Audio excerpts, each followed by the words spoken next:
If you can keep your head when all about you are losing theirs and blaming it on you, if you can trust yourself when all men doubt you, but make allowances for their doubting too, if you can wait and not be tired by waiting, or being lied about, don't deal in lies, or being hated, don't give way to hating, and yet don't look too good nor look too wise.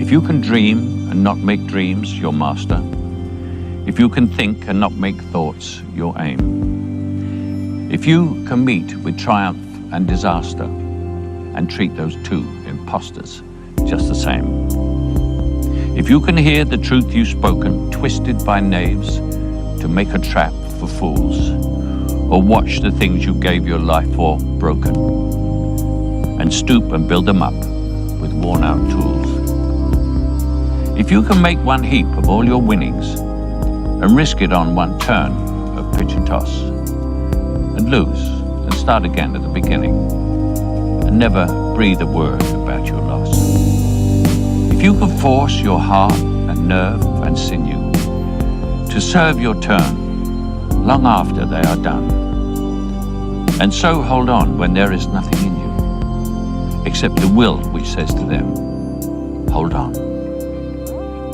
If you can talk with crowds and keep your virtue, or walk with kings nor lose the common touch, if neither foes nor loving friends can hurt you, if all men count with you, but none too much, if you can fill the unforgiving minute with 40 seconds worth of distance run, yours is the earth and everything that's in it, and which is more, you'll be a man, my son.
How do you write women so well? I think of a man, and I take away reason and accountability. But what is so important about driving faster than anyone else?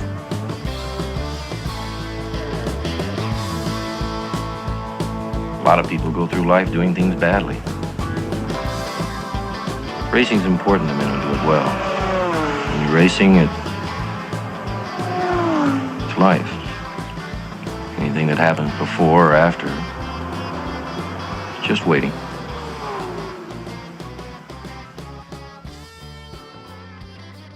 If I wasn't a feminist, I don't know what I would be, if that makes sense. I don't really have that's just all I know, I guess. And I guess I haven't really educated That actually myself. makes sense. You know what I mean? Feminism is basically the air that we breathe, and it's the water we swim in, whether people know it or not. It's ingratiated in society. So you may not have any other position other than that. So if you say, I really don't know anything besides feminism, I believe you. Thank you. It's the mainstream. Do you guys believe in the patriarchy? But it's still a bad position. It's still That's fine. Just saying. And what is that? So what is the patriarchy? It's patriarchy's when men rule, right? Mostly, right? Men rule, women drool. Wait, what? Okay, that's No, that was my fault. Say it. Can you say the patriarchy is awesome? it's not bad. It's not bad. The patriarchy is awesome. That one, that's for you, Grid One Motorsports.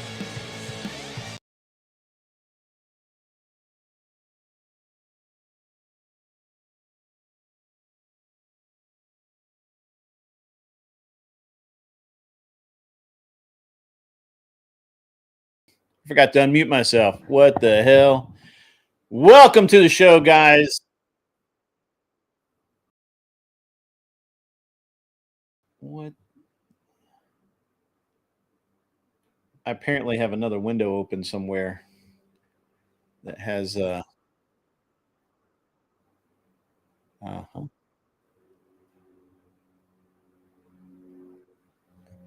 Yeah, there it is. Got it. All right. Welcome, everyone. Time to start the show. I was over at Rob Noor's prior to the show and having a great time over there. It's really cool. Talking politics and arguing position. Well, he was arguing. Rob's really good about just, you can give him a good prompt and he'll tell you exactly what he needs to tell you. All right, let's see who we got up in the house today. Let's see. We got Tim Hale. Criminally Funny was first. He said, hit that like button, worms. It's weird, but okay, I'll allow it. Grillipus is up in the house. He's going to be in and out. He's installing a water heater, doing man stuff. Plumpy is in the house, along with Sirius Shelby. Good to see you, sir. Ghost 1978 is in the house. What is up? And Mr. Never Lucky Rubber Ducky. Everybody is not everybody's here, but a lot of cool folks are here. And we've got. I was hoping to have Kel on. I think Kel is passed out. I think she stayed up all freaking night and eventually crashed. So I thought Kel was going to come on. We were going to talk about some stuff. But we'll get into that. So just some.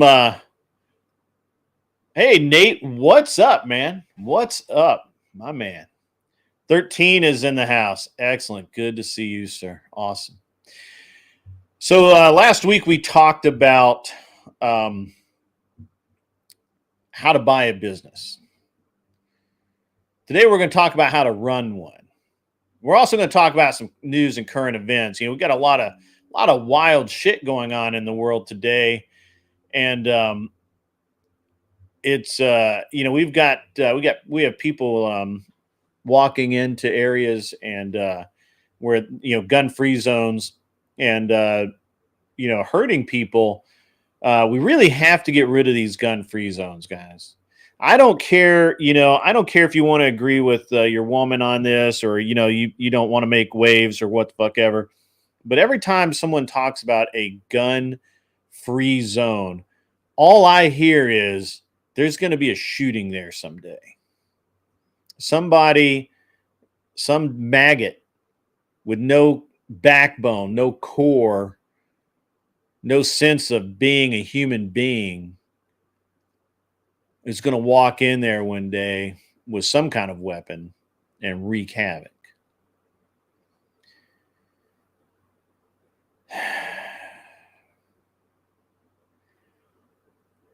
There are two things in America history that ultimately made us significantly weaker and endangered our populace.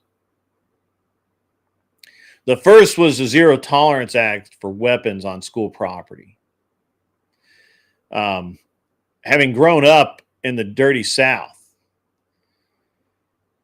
where every pickup truck in the parking lot had a rifle or a shotgun in it during hunting season, and a 22 rifle in it all year round, and more than likely in more than one glove box, there was a 22 revolver filled with rat shot, or a 9mm, just as a just in case you broke down on the road somewhere, as in the high school parking lot, where I knew that my math teacher kept the 38 revolver in his desk drawer because it was uncomfortable for him to sit with it all day in his chair. So he would get to school, he would come to work, take his revolver out of his where he carried it under his suit jacket and put it in his desk drawer. Knew that. It was there every single day.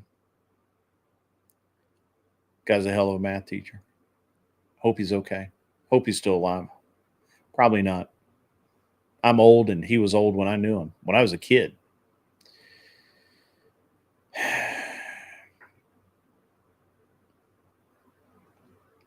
You can't have this stuff. That's right. Joe Biden authored the Gun-Free Zone Act of 1990. It's one of the few things that in our country that we've done to make people significantly less safe. You guys don't remember this for the most part, I'm sure, because we have most of you guys are younger than I am. Most of you ladies probably didn't pay attention, even if you are my age.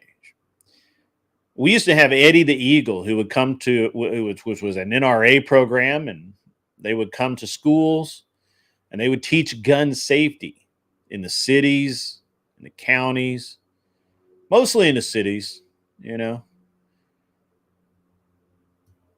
My school had a gun range in the basement of the gym.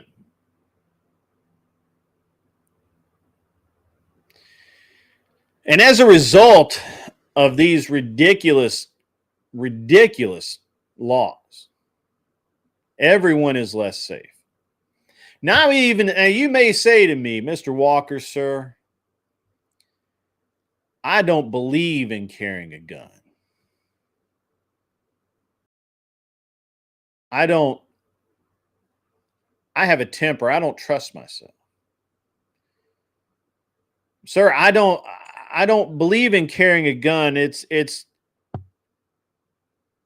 just uncomfortable for me to have it around. I don't like guns personally. You can say any of those fucking things to me, and I'll say, okay, that's great. But when some bad actor comes out, someone who means harm, would you rather sit there knowing that nobody around you is armed? And there's nothing anyone can do.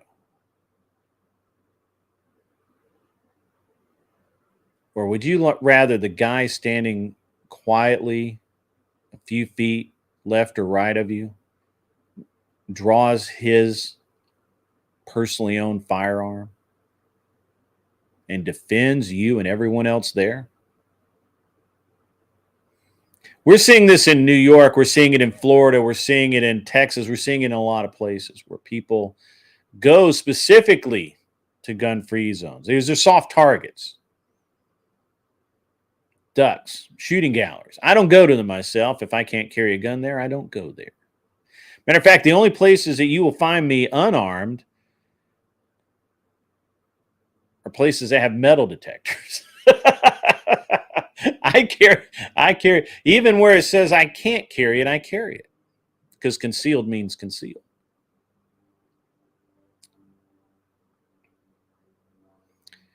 As you read all of the articles, as you watch news, as you understand what's going on in the world today,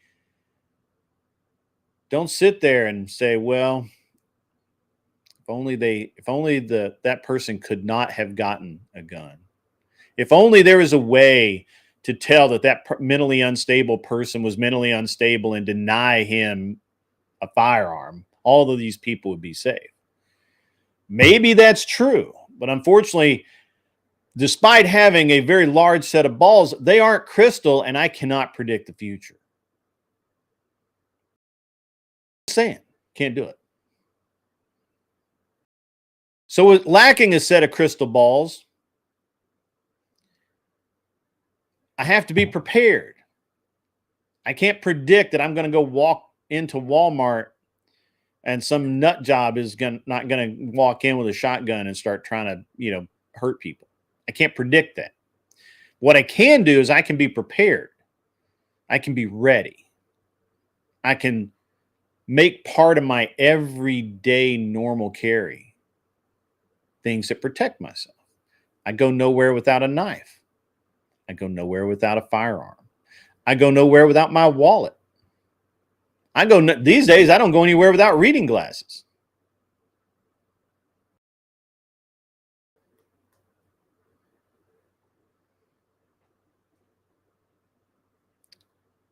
It's going to be a full court press, ladies and gentlemen. Full court. They're going to come at you with reasonable gun control measures. The signs were there, they'll say, and if somebody had simply said, that's a dangerous man, take his firearms.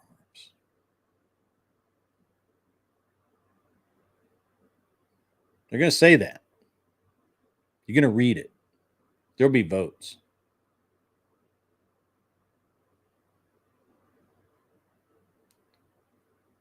You all need to stand your ground and say, this is not the way.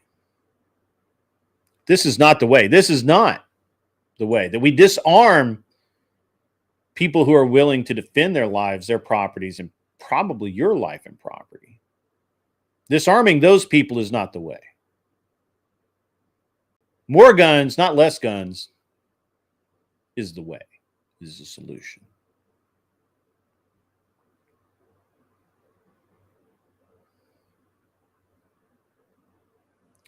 I really don't understand. I mean, I do understand the philosophy. I understand the pearl ringing, or pardon me, hand wringing and pearl clutching. I understand why people who've never been around firearms, who have never acted in self-defense, who've never taken a punch to the face, who've never been slammed to the ground and kicked, who've never bled profusely. I understand why those people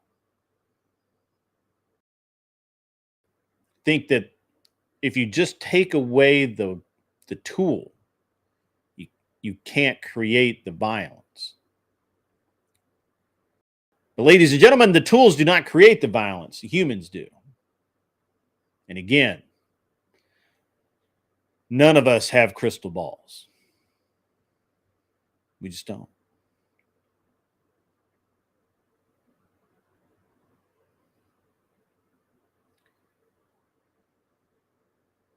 It's been a hell of a week, folks. It really has. It's going to get worse. We're coming up on midterms. It's full court press. Every article, every photo, every poorly edited video to show the narrative that they want shown.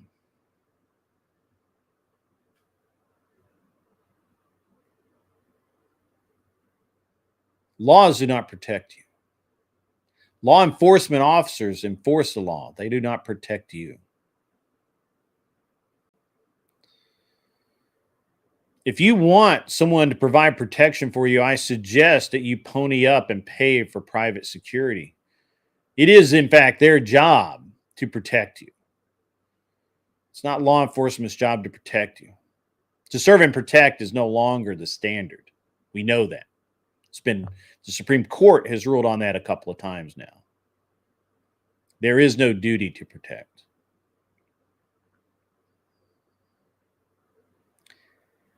Now, I'm actually okay. If you can stand by your convictions, be unarmed, and endure the results, that is perfectly fine. If that is your choice, I support you in your decision. However, I will not allow anyone to make that decision for me.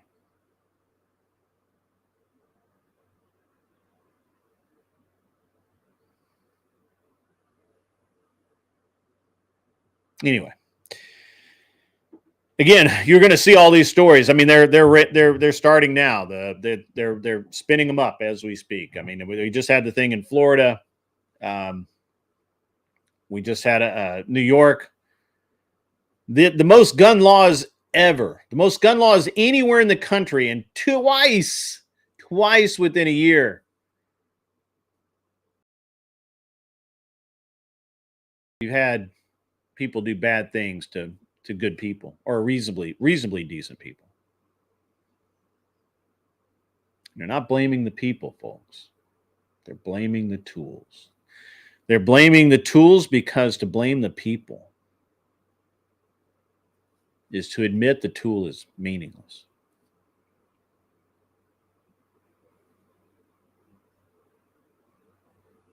We're going to move on now, and we're going to talk a little bit about. I did want to open with that because I've been sent a ton of articles about this, and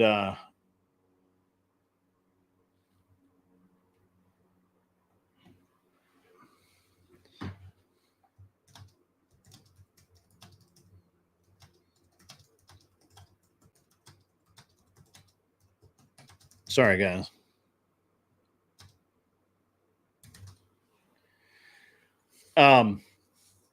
Zoran Mamdani is already calling for a ban of weapons of war in New York City. They're already banned, dumbass.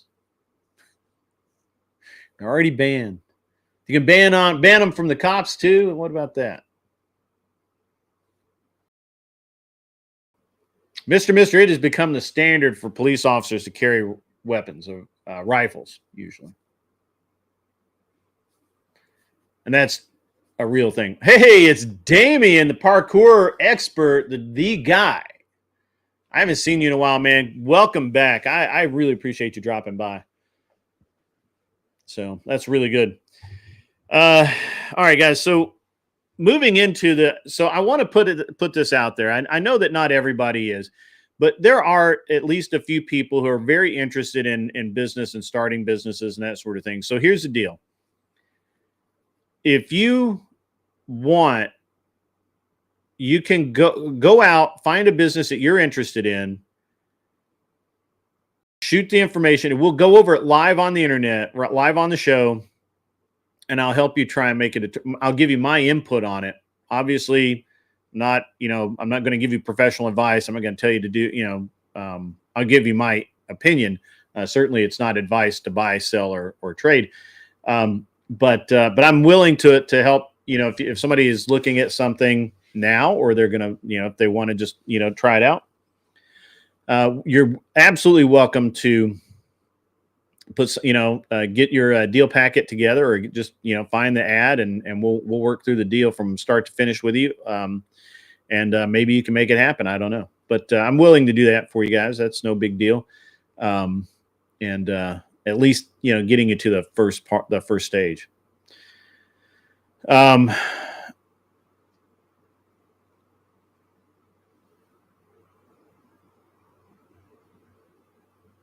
Yeah, that's true. That's true. Ghost 1978. That's true. But yeah, if you guys want to see, look into a live deal that something I'm not doing. If you bring me biz buy sell listing and you reach, this is basically what you'd have to do. You'd have to find a listing, biz buy sell, LoopNet, wherever. Reach out to the broker, get the information.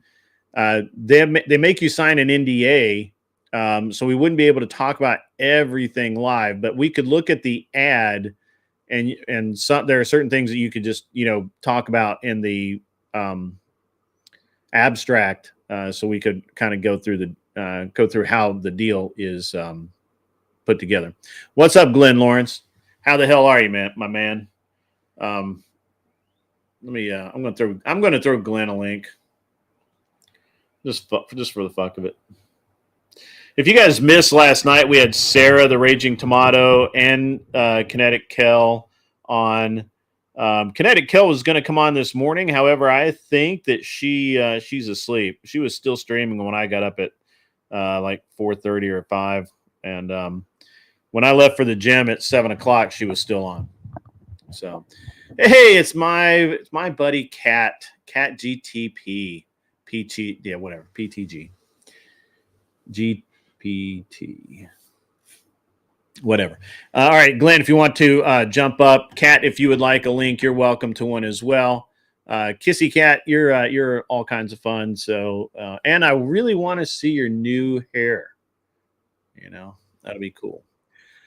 Oh snap! Glenn's in the studio, baby.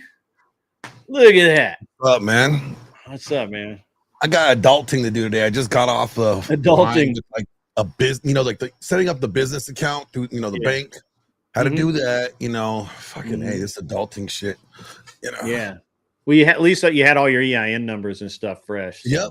Like, what's cool is like the company that I'm working with, like the lawyer, they already forwarded it to the bank. So they already had it. They just need me to like authorize things. So, yeah. Yeah. Well, I got up this morning and I was listening to the news on the way. So yesterday I rode my 250 single cylinder thumper. Today I rode the 135 little like small bike. And bro, that thing is so much fun. Like it's crazy fun in traffic. Now I'm sure that like out on the interstate it'd be a fucking death trap. You'd be like crying, like why you'd be like, I don't want to fucking do this anymore. But I had a little Kawasaki 440 and I never took it on the highway until the day I sold it. And I sold it to this guy in like Ventura County, and it's like an hour and a half away. And I'm trying to ride this motherfucker down there. And it's like the little engine. I think I can. I'm like, come on, please just get to 75 miles an hour. Yeah. I got you, bro. I mean, it's very interesting to me. So I'll throw this up here just because because nobody, I mean, it's such a weird, it's kind of a weird bike. So, I'll throw this up here so you guys can see it. Where'd I put it? Oh, that's why. Mikey Balls is convincing me Alabama might be the place to be. I like Alabama, man. I got to be honest with you. So, like Mikey Balls he said, bro, I don't have any neighbors. Look at there's like all this land over here. He's like, why don't you be my neighbor? And I'm like, Mikey Balls, you're tempting me. He's like, look, it's like a third of the cost in California. I'm like, oh, dude, it's so cheap, dude. It's crazy, man. So that's what I was riding today. It is so much fun. It's so much fun. Something like that when he was like 10. Yeah, I know, right? I was like, well, I don't know. I have a weird thing about single cylinders and 4 cylinders. Right. Yeah. Like I go from like one straight to the other. So I really do like that single cylinders. I don't think I've ever rode anything. I don't think I've rode a single cylinder. I've only run like V-twin. I like power. I got power. Yeah. So it's really weird. So that the little 135, I really actually expected it to be underpowered. I actually bought it for my kid, but he doesn't. He's a V-twin. He's a big boy. He's a big boy. He looks really weird on it.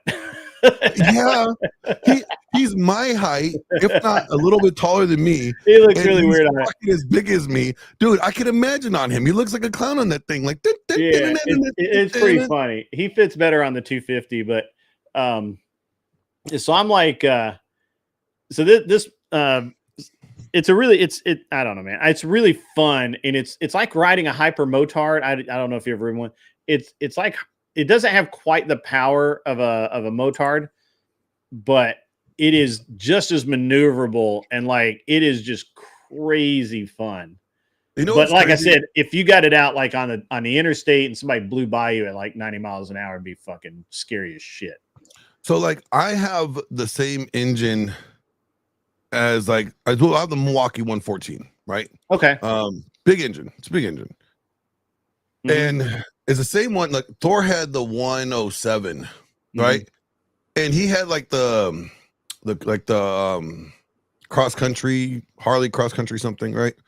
And he could not dip, right? He could not dip that bike like the way I am splitting lanes, just like just flirting with that line.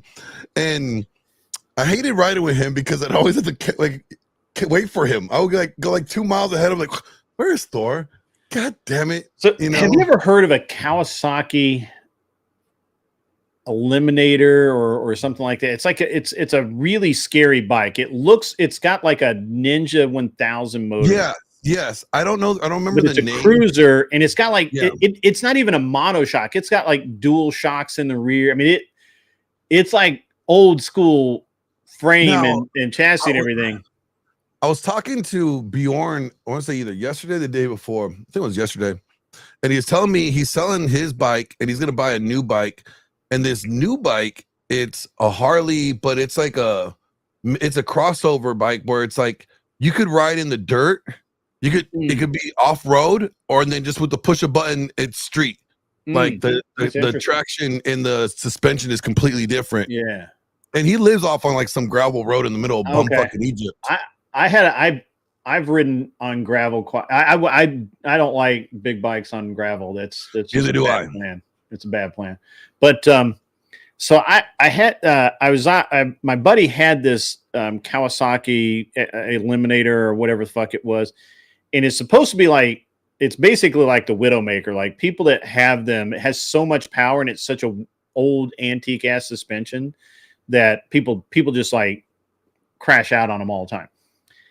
And we're out in Colorado, and I had a 900RR. I had a CBR 900RR at the time, and it was pretty goosed up. I mean, I'm not gonna lie, it was it was a pretty cool bike. And it the guy I bought it from had polished the frame, so it was like blindingly shiny silver aluminum frame. Like it was a sweet bike. I really liked that bike, and it was pretty quick. And so I'm like. My buddy asked me to go riding. I'm like, I mean, yeah, sure, we'll go riding. I can just cruise along. And he's like, well, I want to warn you, if you're not used to being a little bit loose on the rear tire, you probably don't want to follow me through this section. And I'm like, that sounds like a personal challenge. Yeah. Anytime somebody says shit like that, you're like, motherfucker, hold my beer. It was like, I was literally like, bitch, you want a cruiser? When somebody says that to you, you're like, hold up, are you trying to say I'm not man enough? Is that what you're trying to say? Like anytime somebody says, oh, what you're telling me is that you don't think I'm man enough, hold my shit, I'm about to show you. right that is exactly where it was. And it could be like they could mean it in the most like sincere concern for you possible, like you may not be as knowledgeable in how to where do we're this. going, people don't come back from. Yeah. And I'm like, and you're like, bitch, please.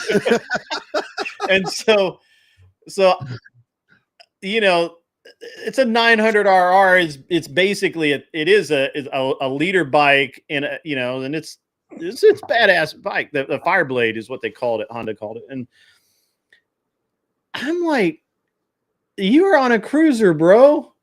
And there was one section, and I would just I tell you, he knew it way better than I did because I could have gone through there way faster. but I'm going through there and dude just fucking disappears. And I'm like, what the fuck? And then he said, yeah, I ride through here all the time. I mean, I like know where all the bad spots in the road are and all that. So he's like, I know exactly how to do this. But it was pretty crazy, you know, like, and then I realized that, what the bike was. And I'm like, you've got a big set of balls. Like you've got, because I mean, you know, again, it's basically the ZX10R motor. It was like 140 horsepower or some shit like that in this cruiser frame. And it just kills people. It just kills people. That's what it does. Like a couple of music videos, like the one I did with Ozzy Osbourne, Straight to Hell, they hit me up. They're like, hey, we know you have a motorcycle. Can you bring your motorcycle to the set? I'm like, yeah, no problem. And then they give me the address to the set. And you've been out here, so you know where Santa Clarita is, right? I have a vague notion. I haven't done too much in SoCal. SoCal's like way too degenerate for me. So all right. Anyways, NorCal is bad. NorCal is bad. SoCal. You know where Six Flags Magic Mountain is, right? Yeah. Okay. So out there, if you're going towards like Bakersfield, going towards the desert, I've been right? through Bakersfield many times. Okay. So you know you have to get off on these little side roads, right? Mm-hmm. And then you're on a dirt road. Well, the filming set was 8 miles on a dirt road. I'm on my Harley, and there's all gravel. And then you end up in this like little makeshift city, you know, it's all fake city and stuff like that with real streets. And I'm like dying the whole way. I'm like, oh shit, I'm fishtailing, you know, like. Yeah, I've been there. Like, oh, I had a Honda CB 750. It was old school. It was like, you know, it was a cafe bike, old school. You know, 71 and 72, and I remember. I think I've told the story where I felt like I just accomplished the greatest thing ever. Was just like going down this gravel road in the dark and just like loose on the back tire the whole time, just waiting for that bitch to come out from underneath me, but it just never did. So that's exactly how it was leaving that night from Ozzy Osbourne's music video. I'm like, I made it to real concrete. Pavement again. Yeah. I've been down a couple of times, but nothing. I've you know, the one thing, Glenn, a point of pride, I've not been hit by any cars. So what are you trying to say? I mean, I've been hit by cars regularly. I'm just saying. You seem to have a target on you. Well, you got to remember, I used to do stunts, so I used to aim for the cars. Yeah. All right. And then when I stopped aiming for the cars, that's when the cars start aiming for me. And there's no cameras going on with their aiming for me. Unfortunately, there's no money being made. No, definitely not. I've never had a serious motorcycle accident. I've done stupid. Now, well, I say that, but one of the reasons I don't own dirt bikes is because I get on a dirt bike, I feel like I'm invincible. Dumb shit. I'm gonna try to make jumps out of everything. Every little literally Evel Knievel this shit. You know? Yeah. I don't own a dirt bike because I know dirt bikes are not my kryptonite, they're my death sentence. Exactly. Like, why do you think I don't have like a crotch rocket, bro? If I end up getting a street bike, if I got a street bike, bro, I'm going for like something with so much torque and power. I'm gonna do some dumb shit on it in the middle of the street. That's why I cruise. I get a cruiser so I don't kill myself. So my brother, my brother's a year younger than me, and so he has Harleys. I don't know what he's got now. He's got a pretty new Harley, and it's okay, but it's still like riding a couch down the highway, right? Like it's just, Yo, some of those couches go fast as fuck. Yeah.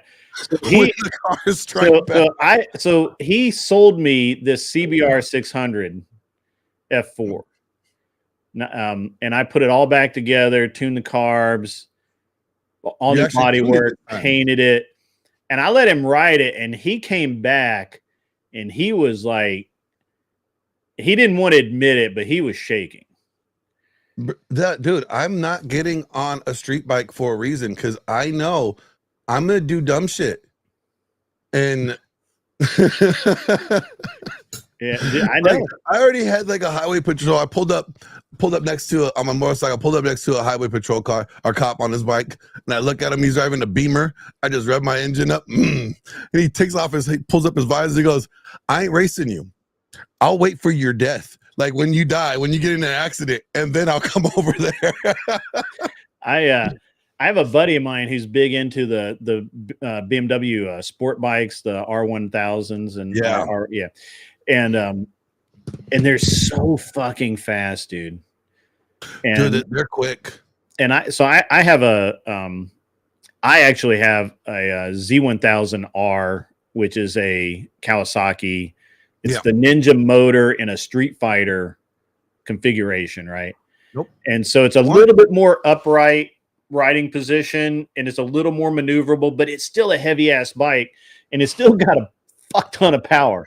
Like I don't want it. I don't want anything that I love that thing, man. I love it. I could probably throw that thing around because my bike's pretty heavy. Like how heavy is that Kawasaki? Like 400 pounds. Yeah, mine's about the same thing, and I'm throwing my bike around like it's nothing. Like I bet your bike's way more than 400 pounds. Every time somebody tells me that their Harley's like 400 or 500 pounds, we put it on a scale and it's like 600, 700 pounds. Okay, the way I throw it around, it could be might as well like 200 pounds. Right. Like when AJ came out here like a year ago, we took the Harleys out for a ride. We took out Thor's Harleys, and like I made AJ ride Thor's wife's Harley because there's no way he could throw around Thor's Harley because it was the cross country whatever. Yeah. It's got all the bags. It's got all the everything. All the bells and whistles. And it's a heavy bike. And I still throw that thing around. And AJ's like, let me try. And he gets on there. His feet can't even touch the ground. I'm like, AJ, you gotta ride the bitch bike. Yeah. That's funny. I actually that's one of the first bikes I had. I could touch the ground pretty easily, but I didn't realize that I actually needed to raise the bike up a little bit. And I had a very interesting time riding that bike. It was not comfortable to ride. How high were your knees? I bet your knees fucking hated Bro, you. it was not like it wasn't comfortable after like 5 or 10 minutes. Like I was just like, fuck. It's horrible. I'm putting some highway bars on mine so I could just like extend my legs and just chill. So my buddy has a it's not Harley based. He has a kind of a mid chopper, like it's not like 100-inch or anything like that. I think it's like a 40 or 60-inch stretch, so it's not crazy, right? Like and he rides that thing, and it literally like the only riding position is your feet out in front of you. That's the most comfortable. There's like no other, like there's no other pegs on it, nothing. Like, and when you stop, you sit so low. When you stop, you sit so low, your knees are in your fucking chin. Yeah, don't want that. See, like I normally will sit on the back seat sometimes and put my feet on the front pegs. And then I'll put my feet on the back pegs and I'll stand up, and I'll just like stand up riding. Indian Larry that shit. Yeah.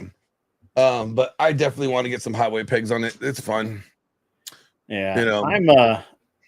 I have a CB 550 and a CB 350, and they're both 4Ks, so they're 70. I think the 350 is a 73 and the 550 is like a 75 or 76.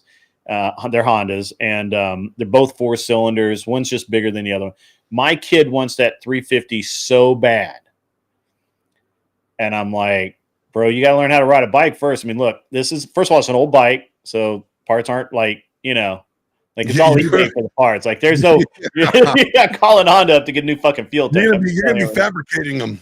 Yeah. Like you don't call Honda up and get a new fuel tank or anything really. And it's all, and a tank's just been painted. Side cover's been painted. The bike's ready to be put back together. It really doesn't need anything. Except reassembled, and like the brakes, it's got all new brake stuff. So put new brake lines, new calipers, bleed everything out, just gonna be cool. And he wants it so bad. And I'm like, well, here's the deal.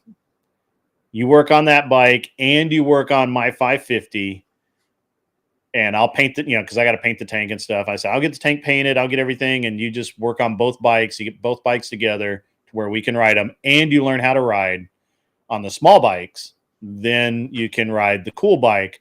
And he wants it, dude. He wants it so bad. So bad. Oh, guess who I got coming out to DebateCon? Who's that? I got Bjorn and Jeremy again. They're gonna ride out to DebateCon from Virginia. That's cool. We're gonna have some fun with some axe throwing and shooting because they're both shooters. Yeah. Yeah, I want to do a range day. So if it doesn't have a carb, bikes are pretty easy. Like all but 2 of my bikes have carburetors.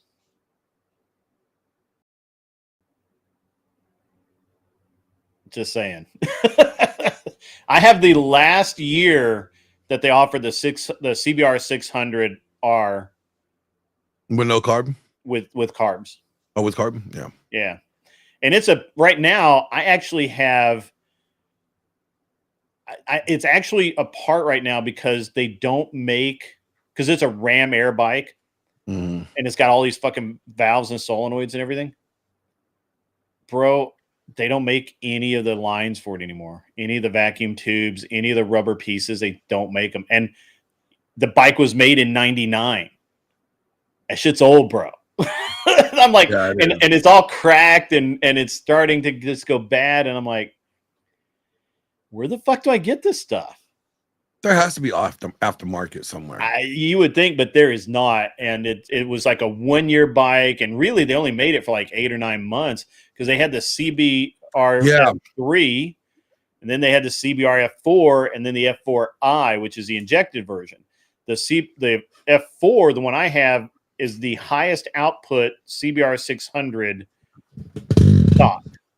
Now, you can flash the fuel injected ones and get more, and you can do others, but it's the highest output CBR, which is another reason why it scared the shit out of my brother. But it's just I like angry things. I have a lot of anger. So, I mean, you're old. You've seen a lot of shit. I've seen a lot. I've seen some shit. You see some shit. No wonder why you'll be angry.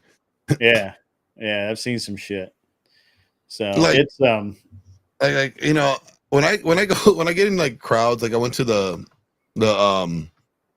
Open for the Surf Open, USA Open, in Huntington. There was a bunch of dumb kids doing a bunch of dumb shit in the street. I got so irritated. I wanted to go over there and scold them like that was their parent, but I was like, wait a minute, I am definitely old now. Yeah. I'm gonna start yelling at other people's kids. Like, yeah. 13. Yeah, the CBR F4 has 4 carburetors. I've been thinking about changing them, but it's that Ram Air system is so unique, and I'm like, I'm just gonna end up making some shit, like keep the Ram Air system. It is very unique. So cool, man. It's so cool. I love that bike. Actually, that's I really like that. And I don't normally like 600s. I'm more of a leader bike guy. I like actually just being able to be in like second gear and just do whatever the fuck I want. Yeah. Like if I want to go fast, I can go fast. If I want to go slow, I can go, So I will have to manufacture an intake. Yeah, I know. I'm saying this is a problem. That's why I'm not right. I'm literally, as soon as I get off of this stream, I'm going out and pulling the CBR back in the garage, and I'm going to try it because there is a couple of people around that have them, and they're like, hey, you can try this size silicone hose, and that may work. And I'm like, well, fuck, I hope it does, because that shit don't exist. You said you're not old unless you plan on dying in 30 years. Mister, I didn't plan on making it this long, so I am old. I plan on hold on, listen, I plan on dying in 45 years. See, I didn't plan on making it to 41, so like I'm on borrowed time. Yeah. To be honest, I mean, I never really saw me living to be this old. Every day, and I still think of myself. So I used to say when I picture myself, I'm 19, right? I'm like forever 19. But now my wife has said, no, you're wrong. You act more like a 22-year-old. So you're a little bit more responsible. I'm a little bit more mature, but not by much. And my wife says that. I didn't say it. My wife said that. So, like, I still play with lightsabers, guys. I'm not. I'm a kid at heart. Yeah. You know. Like. So. So you've been you're in a good mood, obviously, because you got your 501c all set up and everything's done. Oh, man. That was. Before I forget about it, I've got. I want to do, because Michelle and I are going to do a show about her condition and all of that, and we're doing it as a special. And I want to do like a promo video kind of deal, where like kind of like the old 60 minutes yeah, kind of like cutaway, like, and that's beyond my editing ability. So I want to get her to make a couple of, maybe like 30 seconds or something worth of video talking about, or probably do like 2 minutes of a speech about the condition and all of that. And then you just kind of clip it up and insert other things. Dan Rather. Was it Dan Rather? 60 Minutes? Not Dan Rather.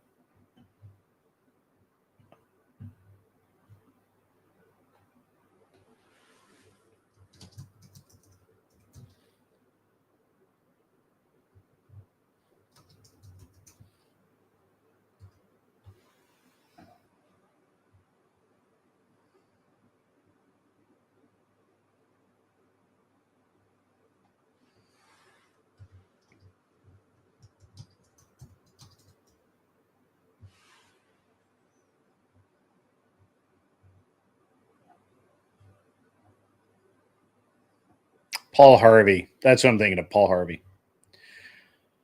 What's up, Ghost Eagle Guardian? How good it is to see you guys. Well, we got like all of the mods in today.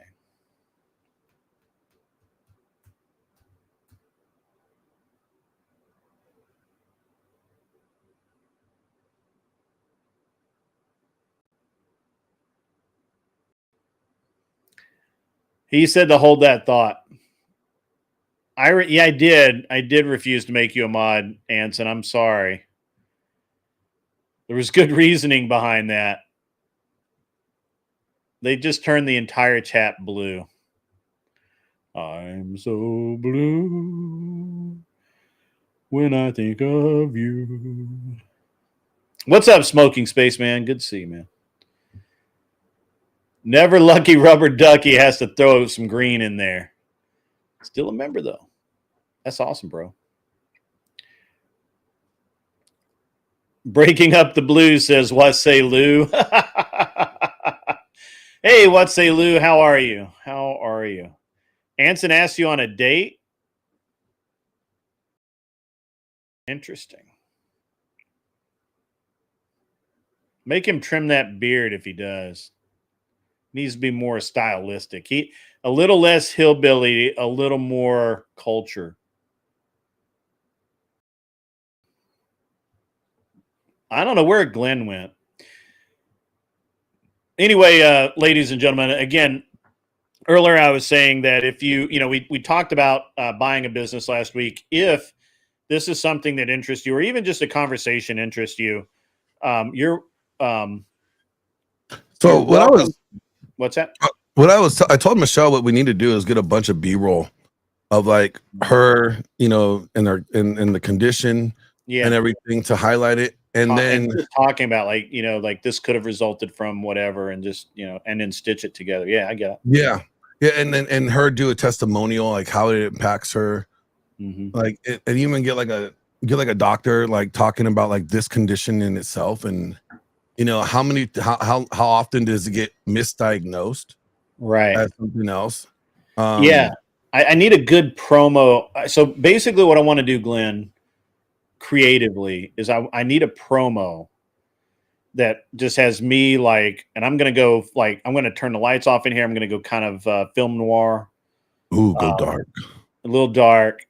Have do the Paul Harvey thing, and and then have clips of, hey, ladies and gentlemen, this week we're going to talk about this blah blah blah, and then we'll go with Michelle talk. We'll have this, just excerpts from her talking, kind of in the same kind of like this episode on Grids Minutes. Yeah, and then like the Paul Harvey did the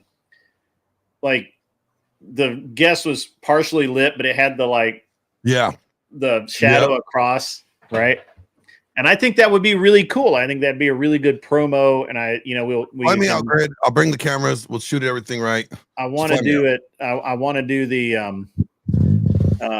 I want to do it in such a way that we're able to promote it for about at least a week, maybe 2 weeks across the web, and then do the show, because we've been waiting kind of for Michelle to have the right chair and everything so she could do this whole show comfortably. Obviously, it's going to be trying enough talking about it. She doesn't need to be talking about it and be uncomfortable and about to pass out or anything. So yeah. You guys understand, her brain leaks. Mm-hmm. And then DJ Electra apparently has ZDS too, so we should. I need to see if I can get her on the same show and talk about it. So definitely, yeah. I need to enhance my Orson Welles aura farming. It's true, actually. I should go way more film noir. Orson Welles, Twilight Zone. And you need to stand up and be walking this episode. Walk in the frame. I should. I don't have enough room to walk in here. There's it's a large space for what it is, but it's not. I can make it work. We just got make it work. I get the little rolling thing. I will bring the dolly, the camera dolly. We'll just pull out. A pull-out game's phenomenal. I was thinking he's gonna go pull-out game right now. Right now. Cue pull-out game. I'm just saying, it's like a Hitchcock theme. We're already in 1984. That was a great year. That was the year of our Lord. Summer Olympics, baby. Yeah. Yep. So that's good stuff. But yeah, I'm sorry. I was in the middle of, I kind of did didn't really finish my thought earlier. If anyone is, kind of wants to learn more about starting a business or whatever, you can go get, find something you're interested in, find the deal, and we'll go through it, and I'll look at it and see what I think about it, talk to you about, the ups and downs and all of that sort of thing. And we can kind of, education, man. It's education. So I see Anson Knowles likes to play Russian roulette. I don't play Russian roulette. I don't like suicide. Cream pie life is what he said. Look, that's like playing Russian roulette. I don't play Russian roulette, but I'm already fixed, so it's not called Russian roulette when I play it. Yeah. Blanks. Hey, I came, I saw, I conquered. I already had my offspring out. I'm good. I got one of each. I'm done. I already got the perfect set. Got one of each. I'm good. Mm-hmm. Yeah. So now did you uncle in the world? Were you online yesterday when Bass Tweaker was exposed on the on Andrew's channel? Beth Mayhew sent. Yeah. I was told about it. I didn't watch. I've seen the clips. Yeah, I was being aware of the clip. She sent it to me, and I was like, "Yeah, it's interesting," but I think originally she wanted me to do something with it, but I was like, it's interesting, but not that interesting. I get that Bass Tweaker has he's on the tism. He has tism. Well, I think he's a TikTok. My observation is that he is a TikTok guy who's trying to make the transition to YouTube, and like a lot of TikTok guys who do that,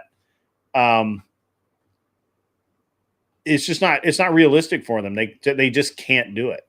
They can't do long form content. They're used to like 15-second clips, punchlines. Yeah. Like they're a punchline artist. Like they just come in with punchlines, but they cannot, if they don't have the punchline, they can't do a long form conversation because then they run out of punchlines, or they don't have any punchlines queued up.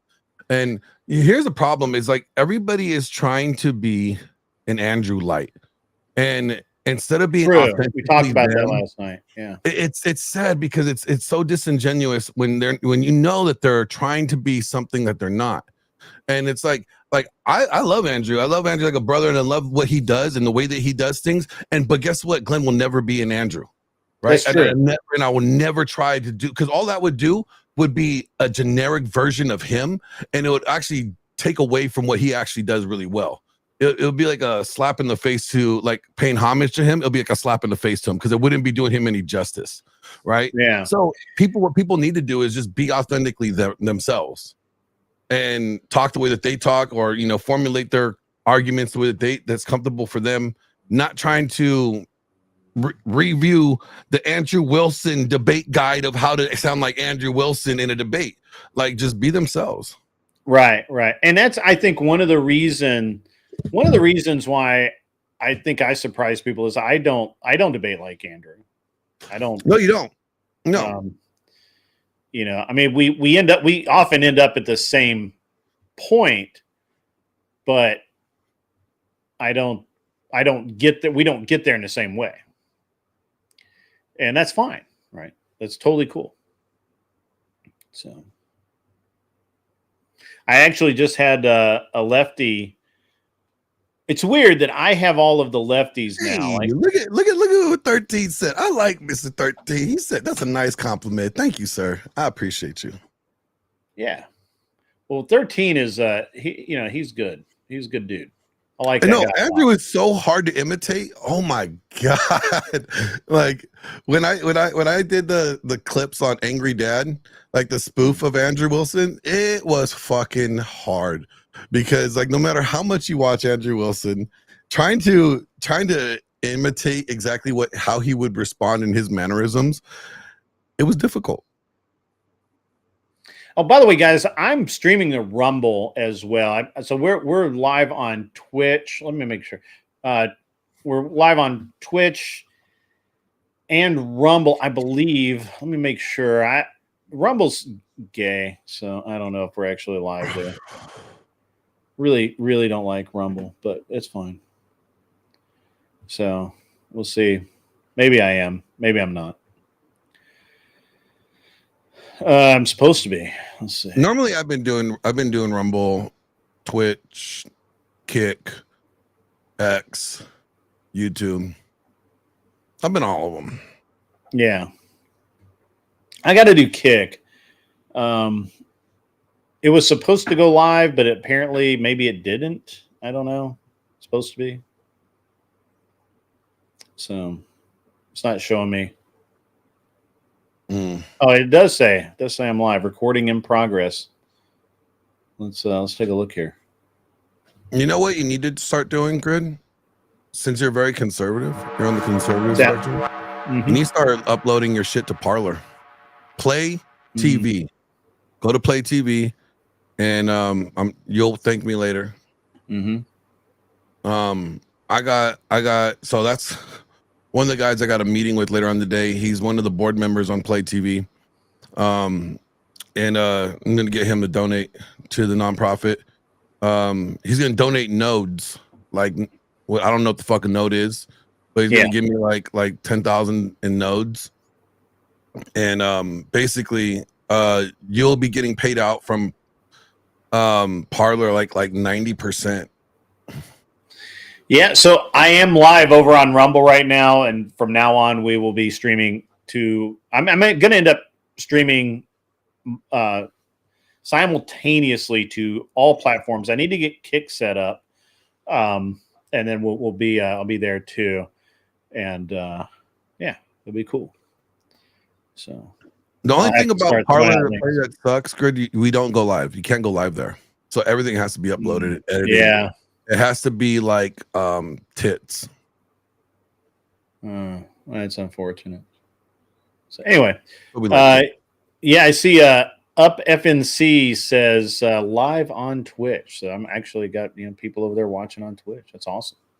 What up, Twitchies? Parler's like Blue Sky, but for conservatives. I think it's hilarious when what's her name always gives her Blue Sky instead of her. What is Blue Sky? It's like X, but for leftists because Elon owns X now. Yeah, I cannot keep up with all these fucking apps. All right, you guys need to stop creating these dumb apps. All right, I can't keep up with them. Like, I'm not doing that. Man, yeah, send me your Prime subs. The Prime subs are bugged, boys. The Primes are bugged. What's the other one? It's like, did you hear about like Spill the Tea or the Tea app? No. Oh my goodness. I guess it's like the chick app for like, are we dating the same guy? Oh, I have heard of that. I have heard it. I was listening to a radio. I was driving across country and I was listening to that. And they were talking about how, that people just make shit up and like they get other people in trouble. I just find it hilarious. Just so you know, you will not find me on the same guy. Yeah. You won't find me on the OT app. Yeah. Is there an app for failed actors? I don't know, dude. I can do an internet search on Imperius and find out. Failed actors. That would be people that pretend to fight at places that don't fight at places. Yeah. Hey, Imperius, I think Glenn joined your gym. It's my gym now. I don't know. You may have to find another gym. My gym. I went to the gym. So I rode the bike to the gym this morning, and it was just hilarious. It's so much fun.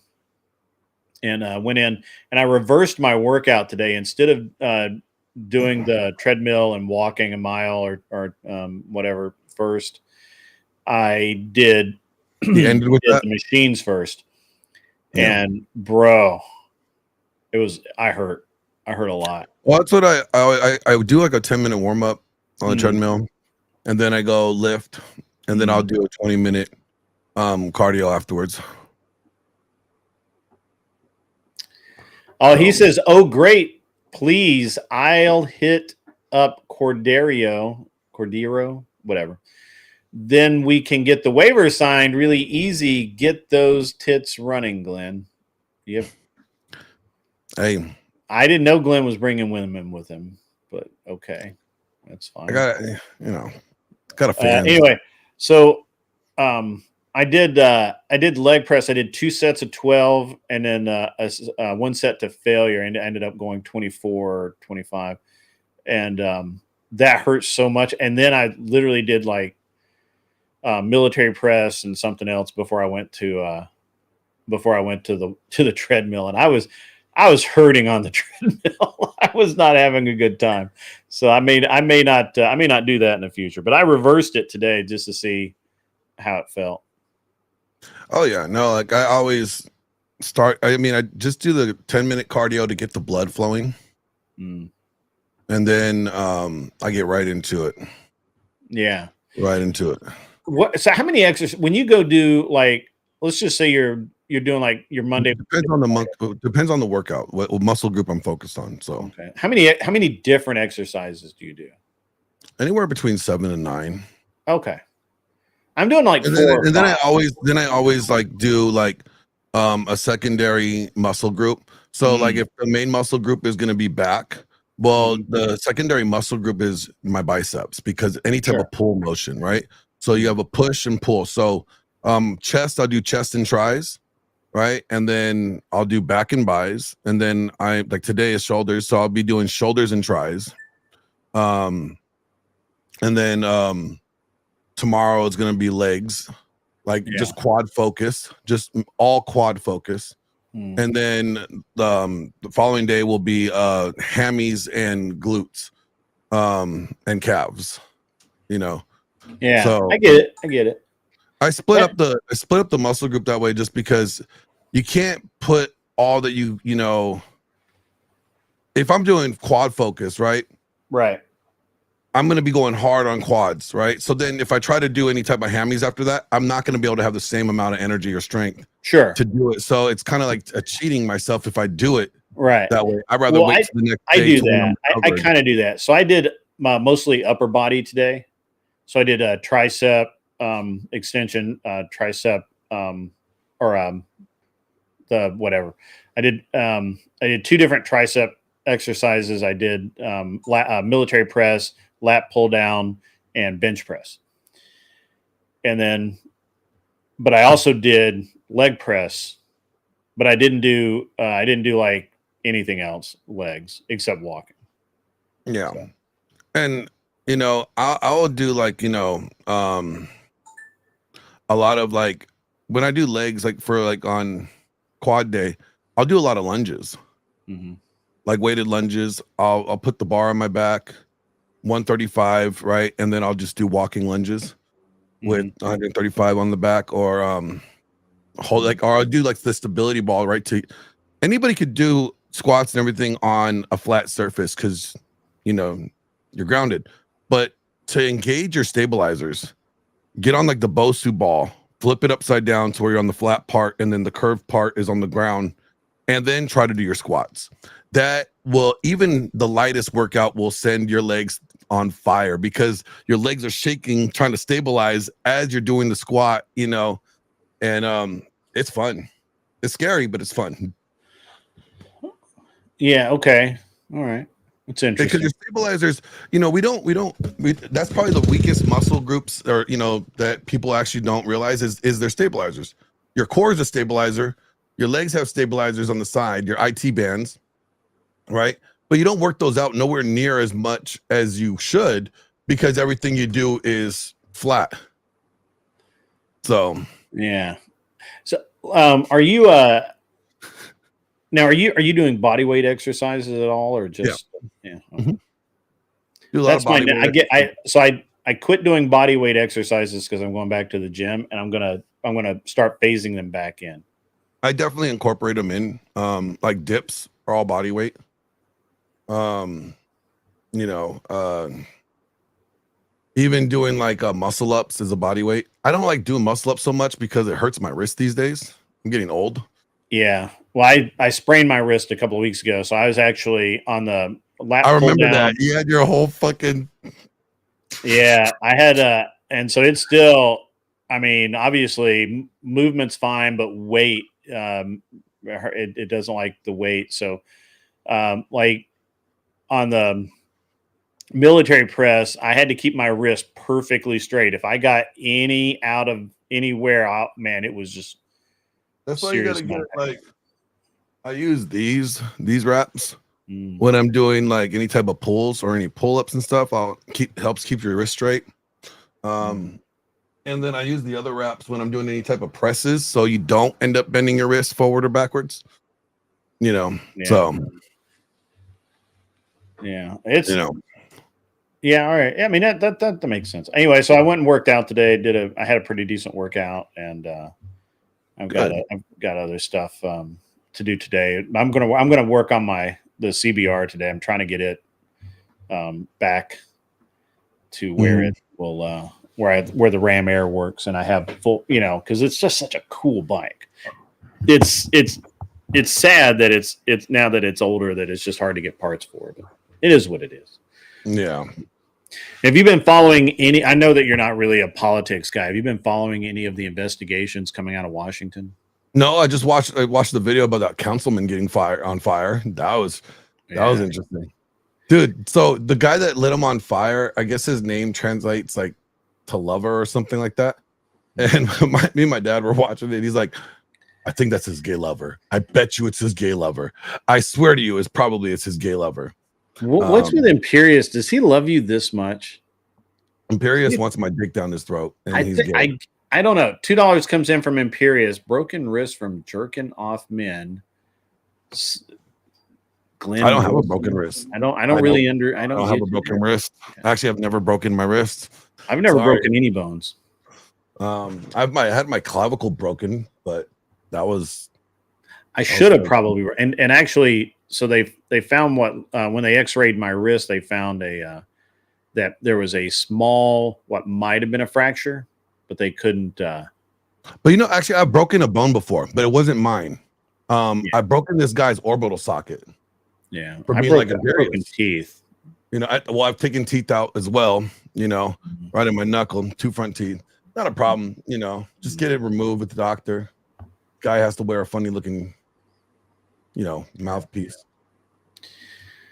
Well, it's very interesting, all of this stuff coming out from on the various reports that were basically buried at the end of Trump's first term, and then Biden ignored them, and then now they're back, and all the Dems are just losing their shit. They're like, oh, it's second bite of the apple. You guys, why didn't you do it when you were in office the first time, and all this stuff, and then they ignore all the stuff like the Durham report that they're looking at now, or the Durham annex it wasn't completed until 23 and is completely ignored by Biden's administration. And now, of course, Trump has it, and it's going to be it's getting interesting. It's getting sporty. What is it going to come to? It's all a distraction, if you ask me. It's all distraction. I don't think that. I think it. When was the last definitely the Obama stuff was, but the rest of this is all legit. Like, this is stuff. Tell me this. Like, when was the last time we seen any type of like major politician end up in prison for some dumb shit? The mayor of Chicago. Well, yeah, okay, but that was a fluke. It was a fluke. Yeah, only because he literally had like stacks of cash sitting on his desk, like fucking Scrooge McDuck. Like, but besides him, how many politicians we always get, like, this is always a thing, right? They always hype it up. This is what I've seen every time in the news. They'll hype it up. This person is doing dirt. Oh, we got all this evidence and stuff against them. Cool. And then when it's so anticlimactic, it's just I think that's been the way it has been, but the way that Trump's Hillary investigations are going, they seem to have teeth. Hillary should be in prison for that private server. Like, come on. Right, but the FBI is the one that investigated that and found no fault. So, there was and they took 4 years to do it.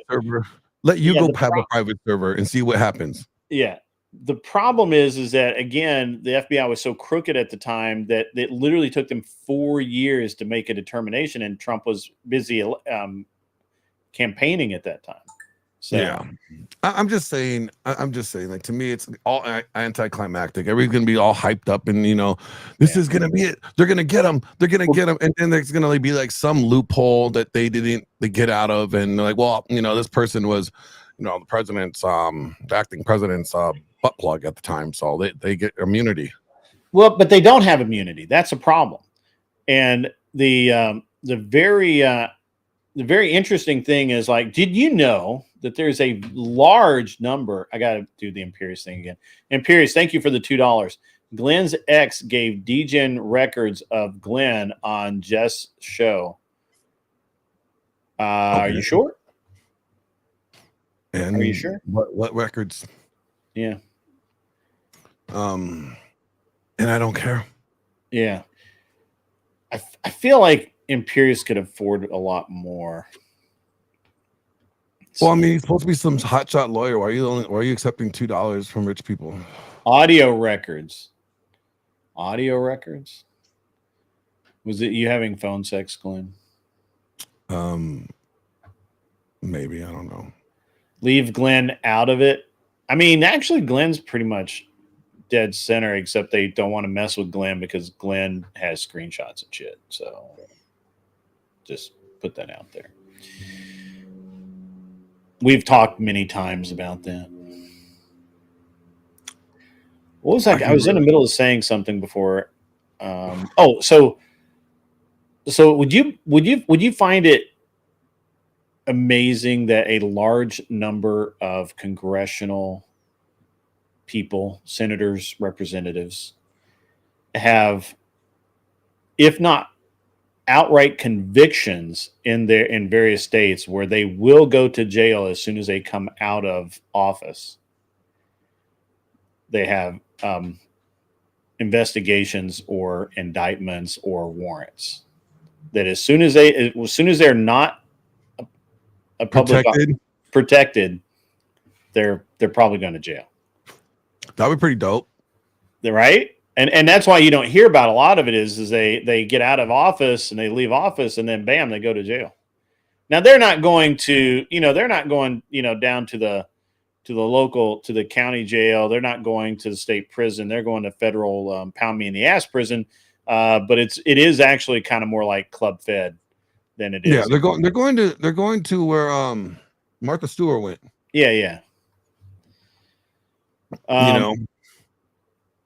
Yeah, Glenn's already admitted to leaping headfirst in temptation. He's made that very clear many, many times. I don't know why Imperious thinks this is a headline. Like, whoops. Oh, the message was for him. Yeah. Yeah. But anyway, oh man. Oh yeah. Yeah, that's right, Silver Ogre. The feds found absolute conclusive evidence, but Glenn, they came to the conclusion that she didn't really mean it.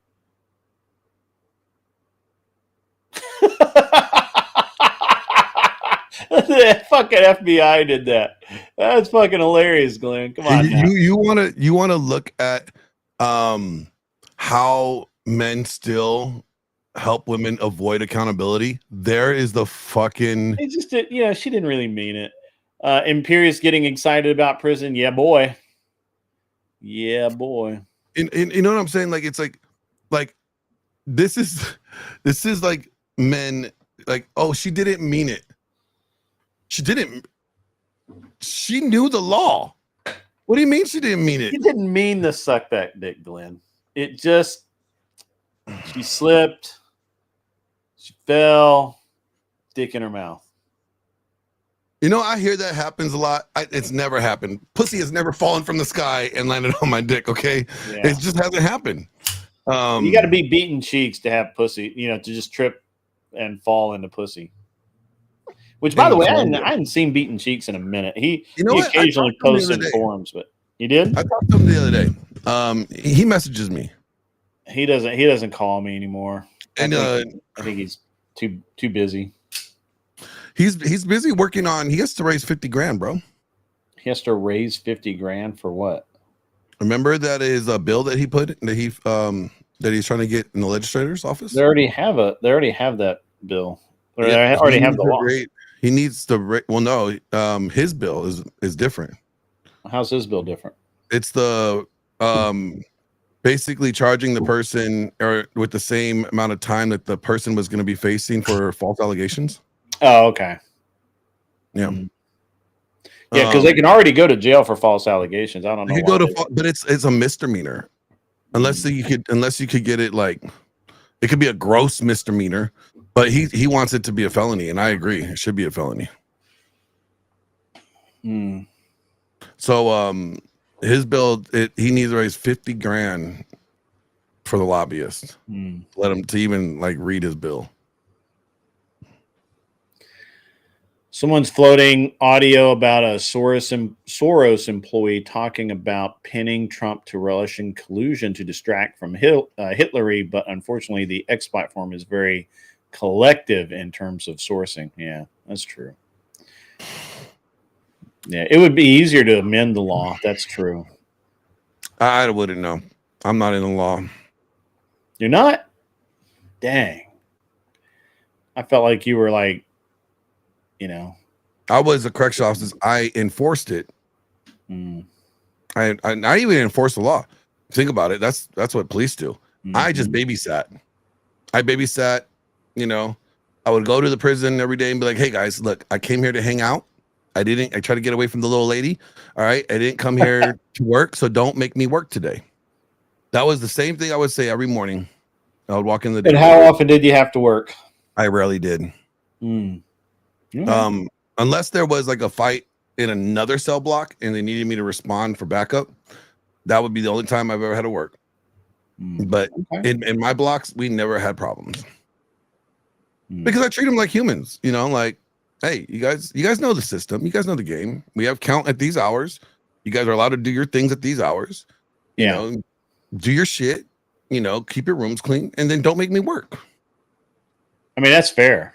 That's like fair. I won't get into your business if you don't make me. I mean, yeah. I mean that is fair. I mean, I don't see why anybody would have a problem with that. Like it's not my job to punish them. They're already there for punishment. My job is just to keep the peace. Yeah, it's true. So I feel much better about his what's SMV after Glenn market value. Oh, after it just doesn't fall like rain. Yeah, it doesn't. It doesn't. Yeah, it's even guys for like Jason. You know, the ugliest chick in the world will get more people sliding in their DMs than like Jason Momoa.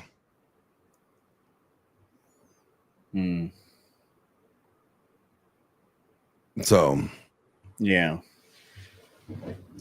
Well, that's interesting. So what you got going on the rest of the day, Glenn? I'm gonna hit the gym here after I have a meeting. I have a meeting in about 2 hours with the attorneys. Then from the gym, I was gonna do a stream earlier, but I had a meeting earlier. It's going to become a constant thread. Yeah. I have actually. I was just you saw me looking at my watch there. I got a message saying that I'm actually supposed to be in a meeting in a few minutes, but I'm not going to make it because I'm going to be here. Well, it must not be that important of a meeting. They're all important. Ish. But just because they're all important doesn't mean they're all maximum important. Yeah.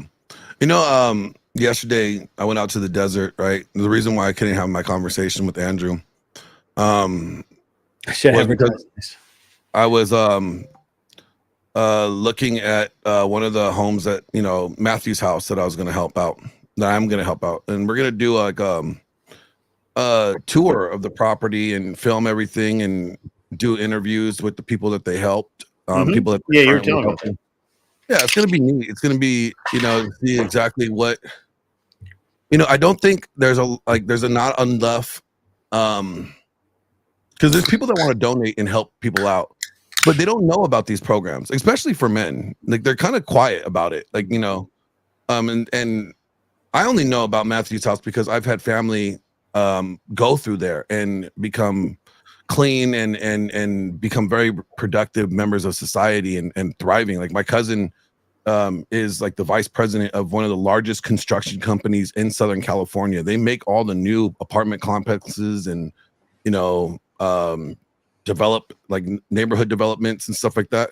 And he went from a high school dropout, drug addict, to now the VP of this major construction company. And it was because of places like, you know, Matthew's house. So, you know, when the Thorpes say like, oh, these guys don't need a hand up, how much people does it help? Well, it helps, you know. And my cousin's doing very well for himself, living in Newport Beach in a beautiful home right on the ocean, and busted his ass to get there. So, you know, there is a lot of help out there. You know, I'm often really critical of Robert Kiyosaki, but one of the things he does say, he's a snake. That guy is. No, 100%. I'm often very critical of him. But there's one thing he says that I do believe in, is that sometimes putting yourself in a situation where you have to perform, where you have to do a good job, where you have to make that money, where you have to get that promotion, is the right thing to do, because otherwise you just sit around and you go to work every day, you go home, you jack off, you go to bed, you get up the next morning, you do the same thing, and there's never any motivation to change. And you know, so sometimes you have to make your own motivation. You have to, you know, and I was talking. It was funny because I was talking to a kid the other day, and I'm like, he was like, yeah, I'm just. He's absolutely not motivated to get another job or a better job. He's not motivated really to do anything, except he goes to work only because he needs it to pay the bills. He goes to school only because his parents pay for it. and expected of him. And if he doesn't go to school, his parents will stop paying for it. And then he doesn't know what he'll do. He'll have to go get like a real job, real 9 to 5 and all that. And I told him, I'm like, bro, you have to, you've got to change something. He needs to change his mindset. And it's I not said, he has to, he gets to. Yeah. And he needs to go forward. I said, look, man, I said, you know what? I got to be honest with you. You could probably do this the rest of your fucking life. Like you could literally just live off your parents until you inherit all their shit and you get through college and you'll probably go get some piece of shit job somewhere making, slave wage, shit and, be middle management at best, in 5 or 10 years. And then maybe you'll find some chick that'll let you bang her and get married. But then and that's actually probably not a bad life. Like that's probably better than a lot of people, but why is that all you want? Well, like, what it is because like guys today are not incentivized to reach for more. Well, they're disincentivized. They're disincentivized to aspire to be more. Who wants to be an average? If average should be an offensive term, you should not want to settle for average. If somebody calls you average, that's a diss. Mm-hmm. That's not a compliment. Well, so I continue. I told him, I'm like, look, man, because he's talking about like, I have a boat. He wants like that's the actual conversation started around the idea of how much should I pay for my used boat, how to look for one, and all of that. Because he realized he doesn't really have the money to buy a new one, and he's trying to weigh the idea of just buying just an old fishing boat, an old bass boat. And paying cash for it and just not having shouldn't the goal be like, I have the money to buy a brand new boat, but I choose to buy something. That's what I did. Yeah. And so that you're echoing kind of the conversation. So I told him, I'm like, well, and then he was talking about how you've got the Raging Patriot who is using his 13 months of membership. 13 months. That is awesome. In 13 months, and Imperius hasn't learned anything about YouTube. He's like an OnlyFans 304 that hasn't made it, but yet still demands attention and validation. Yes, absolutely. That's true. Thank you, Raging Patriot 1776, and thank you for being a member for over a year. Patriot is a loyal man. He is a loyal man. I love it when I get random texts from him because he has my number and he'll randomly text me something and then I'm like, thank you. So I'm talking to this kid and he's obviously I have an older bass boat and he's like, why did you buy it and all that stuff. I'm like, look, man, because I dig into all of it. I'm like, look, dude, I'm going to be honest with you. You need to change your mindset. First of all, you need to excel. You need to just don't worry about going fishing. Go fish with other people. Make friends. Be part of a bass club or something like that. And you don't need to own a boat, right? Like you just don't. And I'm like, go find yourself a pretty girl, get married, have some kids, build a life, and then down the road, if you do things, if you just excel and you just keep pushing and you make more money and you make some good investments and you have your side whatever, not side chick. Not side hustle. But I hate to say side hustle.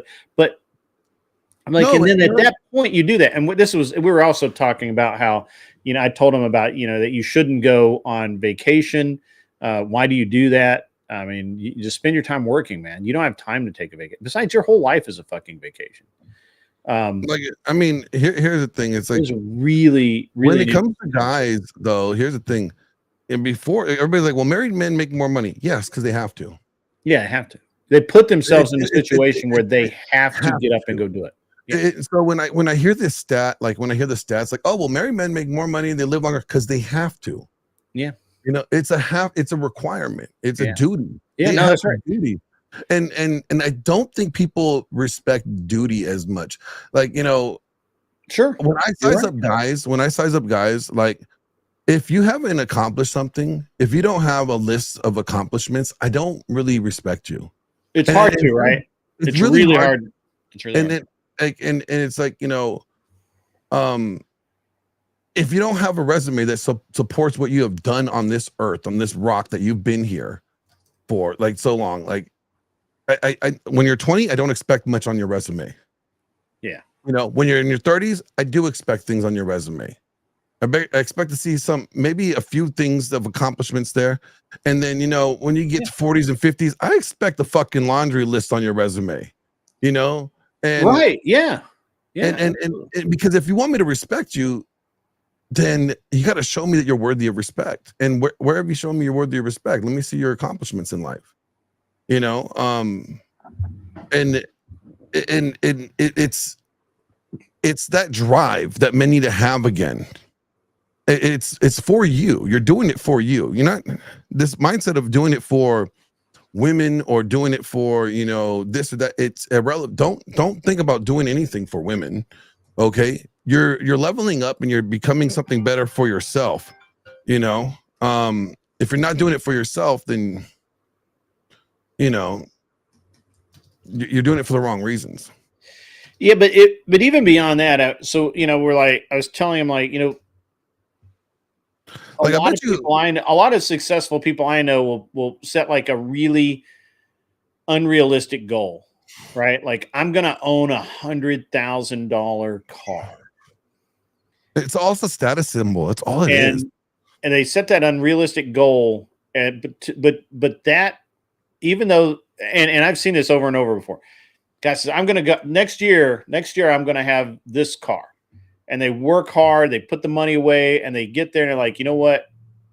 It would be cool to have the car, but I'm gonna table that money. We're gonna put that over there, and instead of the car, I'm gonna do this or whatever. And so I think that, but that's one of the few things I think that seriously, Shelby donated $10. You know, super chat. It is a requirement to make sure your family is in a good Solomon place writes, and health. and this is great about like. Oh, hold on. Fathers I'll be to do quiet. that. I think some of it is laziness because of technology and feminism. I agree with you that some of it, Shelby, is just laziness because of technology and feminism. I do agree with that, but I also think that men aren't taught. Well, no one is really taught how to set and achieve goals, and how to identify if you're on track to achieve the goal, or if you need to if maybe you overreached and you'll never hit that goal, so you need to dial it back and get to a more reasonable one. People just don't teach that shit anymore. They should, but they really don't. Hey, Grid, I'm sharing the screen. Yeah, I got it. There you go. So I love this. This is King Solomon writing in Ecclesiastes 1, 2-11. He goes, "Vanity of vanities, says the preacher, vanity of vanities, all is vanity. What does a man gain by the toil at which he toils under the sun? A generation goes, a generation comes, but the earth remains forever. The sun rises, the sun goes down, and hastens to the place where it rises. The wind blows to the south and goes around the north. Around and around goes the wind. On its circuit, the wind returns. All streams run to the sea, but the sea is not full. To the place where the streams flow, there they flow again. All things full of weariness, a man cannot utter it. The eyes is not satisfied with seeing, nor the ears filled with hearing. What has been is what will be, and what has been done is what will be done. And there's nothing new under the sun. You know, is there a thing of which it is said, see this new? This is new. It's been already in the ages before us. There's no remembrance of former things, nor will there be any remembrance of later things, yet to be among those who come after." And I've been actually like kind of meditating on this lately a lot more, because it's like, you know, oh, I want the new boat. I want the new fishing boat, or I want this like, you know, $1 million car. Vanity. Yeah. It's what is it worth? You can't take it with you. It's nice to have. Don't get me wrong. But if what you are building and what you're, gaining and what you're trying to achieve doesn't benefit your generations to come after you, what are you doing with it? It's so you got a car that has the doors that lift up. So you got a McLaren. Cool. I actually kind of want to buy a McLaren, to be honest. I know you would. I knew you would. I shouldn't have said a McLaren. That's what. So there's a couple of cars. I'm like, yeah, maybe in a year or two, I'll pick it up. But the McLaren is on that list. $5 comes in from the Raging Patriot 1776. Just like quitting booze or drugs, you do it for yourself, or you will fail miserably. I can't explain it, but I know that's how anything works in life. He's right. Thanks for the $5, Raging Patriot 1776. I just think that most people don't understand how to set goals, and one of the originally I had intended to talk about how when we look at starting a business, right? Starting a business or buying a business is one thing, and then running it is something else. There's a lot of leadership, and there's a lot of just things that people just automatically are like, oh yeah, I understand how to do that. But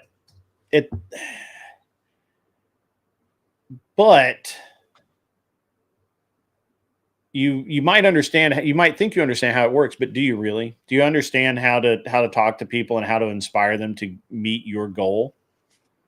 Yeah, it's like, do you have the ability to inspire people to, that's charisma. That's what a good leader is. Remember a couple of years ago, they were talking about like what a high value man is. Yes. Guy with the Bugatti, right? 10 bitches all wanting to marry him. Like, no, if you think about, because if it has to transpire across time and space, right? What did Paul, Jesus, John the Baptist, all these guys had? They had charisma. Yeah. They had charisma. They had the ability to influence, and they had power. And the power wasn't necessarily in force or might, but it was in their words to garner people to change, right? So that's really what a high value man is a person that has these things, these characteristics, these traits, right? And it has nothing to do with money. Like I would say Paul was a high value man because he wrote what, like 1/3 or 2/3 of the New Testament, right? And he changed lives around the world, right? Yeah. That's a high value man. He wasn't rich. Man was poor, in prison, beaten up, He was a high value man. Yeah. It's true. So it's like people look for material items as a status symbol, as a way to say that they're set apart, from other people. And to me, it's like, do you know how many other people have had nice cars before you? You're not the only person that's had a nice car. Right. You're not the only person that has had a big house. What is the mark that you're leaving on this world? Is it that you've acquired a bunch of shit that, other people are going to end up taking when you're dead? And that's your legacy? Or is your legacy that you have left something that outlives you? Mm-hmm. Yeah, that's true. I think it's a really interesting. But I think what you're talking about is more lack of discipline. The reason why people can't reach goals is because they lack discipline. They lack doing the nitty-gritty work every day, right, to get to the goals. When I was competing, it wasn't the fact that I could lift the heaviest or lift 405 off my chest that made me able to compete and do well. That wasn't what it was it was the times that I'm in the gym working on those small muscle groups, working on those little tasks, right? The little training tasks, the little things, the quarter pushes, the push-ups, all these different things. It was being disciplined on those areas that allowed me to get to the point where I could compete and allowed me to be successful when I competed, right? The same thing when, getting into film. It wasn't the fact that, I just walked in and I got the major role. No, I never did that. I was doing all these little horrible background roles that put me in the position to learn things and to get to the place where I could get in a feature film and get a feature role. You know what I'm saying? So it takes time. Nobody just jumps into it. You know, Sure. You didn't become a millionaire because you woke up one day and you were a millionaire. It was all the bullshit work that you did a lot of leading. work. Yeah, it was all the bullshit work that you did leading up to the point where you know, were in the position to be that man and own the race team. So people forget that, all the little work, and they don't have the discipline to go and endure that. They want that instant gratification. And then they want to just, you know, do a little something and then bam, they're this new thing now. And it's just like, yeah. I mean, it's an interesting discussion because you have, for example, and you know, I've had some conversations over the years about this. Like, you know, somebody will be like, "Oh man, I just got to go buy this new Hublot watch, $17,000." I'm like, "That's insane! Don't go do that." Like, in 2 years when you go to sell it, you're gonna be lucky to get $8,000 for it. Like, why would you do that? That's dumb. Don't do that. You know, if you really have to have like an expensive watch, go spend $7,000, buy a nice Rolex. 3 years from now, it's still gonna be worth $7,000. You know, like, I'm just telling you, that's the way it is. You know, but you know, everybody's got like gotta have it now, gotta have the thing. You know, and it's crazy, man. To me, it's crazy. Like, it's just nuts. And I just we put way too much things on status symbols. For sure. And it's just like I know a bunch of rich people that kids hate them. Mm-hmm. So they're rich, but their legacy doesn't want nothing to do with them. Their legacy changes their name, so they don't even have any attachment to them. Yeah, and we talked a little bit about that. I talked a little bit about that last night, where, you know, we talk about how men, for example, you know, my father and my stepfather and my grandfather, they never really, I mean, certainly there were tender moments, right? But those were few and far between. Most of the time, my interaction with my, with the adult men in my life was, go do this, kid. You know, the garden needs weeding. The lawn needs mowed. You know, why are you sitting on the couch watching TV when your room looks like a fucking pigsty? What are you doing? You know, and that's mostly the interaction. When I turned 18, that all changed. And I started doing manly things. And I remember one of the instances, and I think I've told this before. If I haven't, you know, it's my bad. But I had a inflatable fishing boat, and it had an electric motor and everything. And you know, it's like a tender for a bigger boat, but I was using it as a fishing boat. And I was like, I want to take my brother, my younger brother, out fishing with me. And my mom was freaking out. Like, did not want me to do it. Didn't want to let my brother go with me. Was absolutely against the whole thing. To her, it sounded insane. Like, why are we even considering this?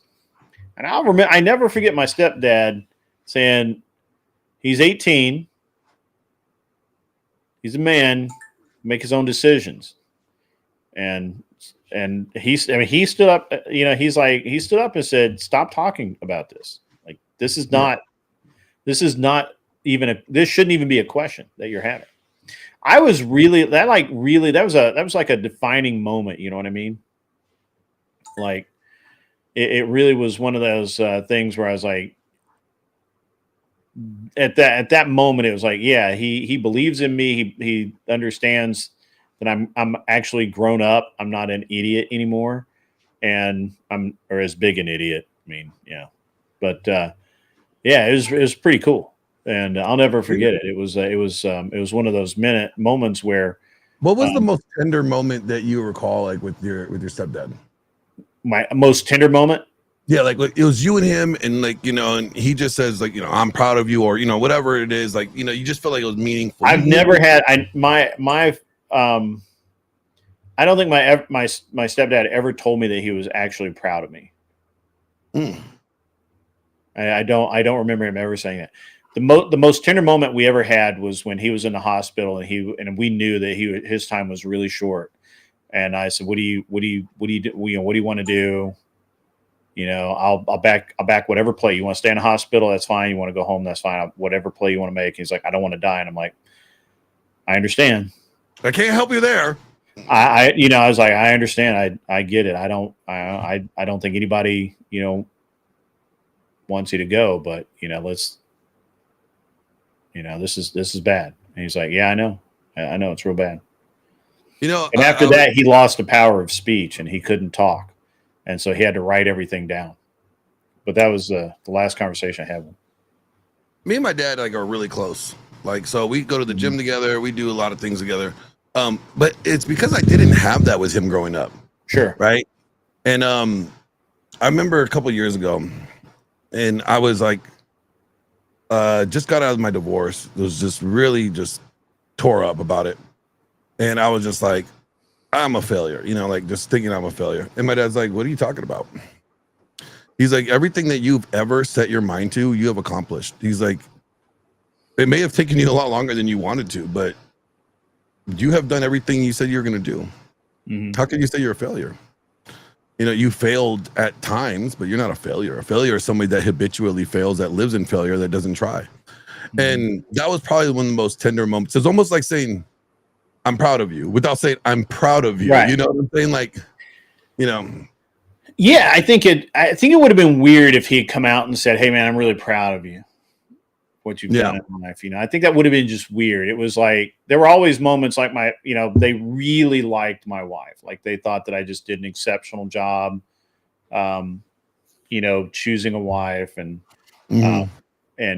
really I know that sounds kind of bullshit, but a lot of people in life, man, they make really poor choices and their families really hate their wives. Yeah. And, my stepfather just absolutely was adores her. Huh? Adored her. Yeah, kind of. He was just really you did good, he's like, yeah.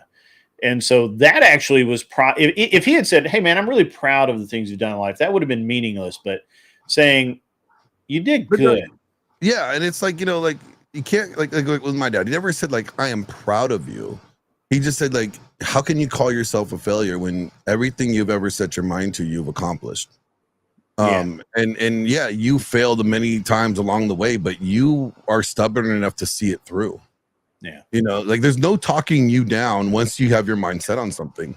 And that was that nod. And it's almost like a rite of passage, right? You know what I'm saying? Is I see you. It's like I see you as a man, right? You have accomplished these things. I respect you for what you have done. I may not have done it. I may not have made those choices in my life, but you have, and you've sought them through. Mm-hmm. You didn't quit along the way. And I think when you were talking about it yesterday, I don't think we have rites of passages for men now. We expect that, okay, when you're 18, I'm going to see you as a man. And then I have these expectations of you as a man.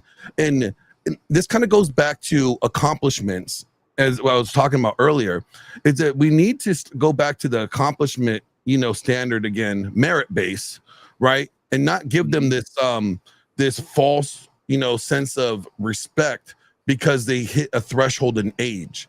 No. We need to go back to what have you accomplished in life? A merit-based system. And, before, what you mentioned as when you were younger, same thing when I was younger, when I was a kid, my parents and the men in my family looked at me as a child.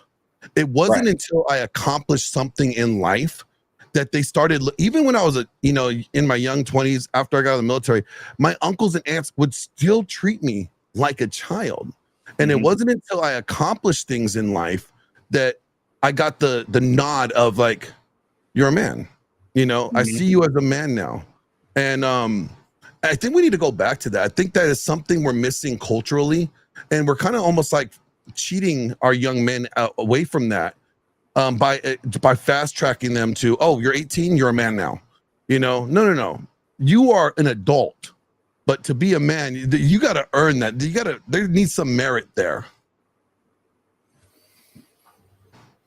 What do you think about that? Yeah, I mean, I can agree with that. Like I actually can agree with that. I think that for the most part, we're probably,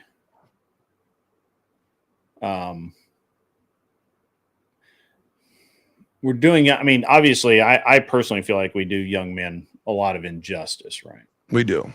Like we really, we infantilize them.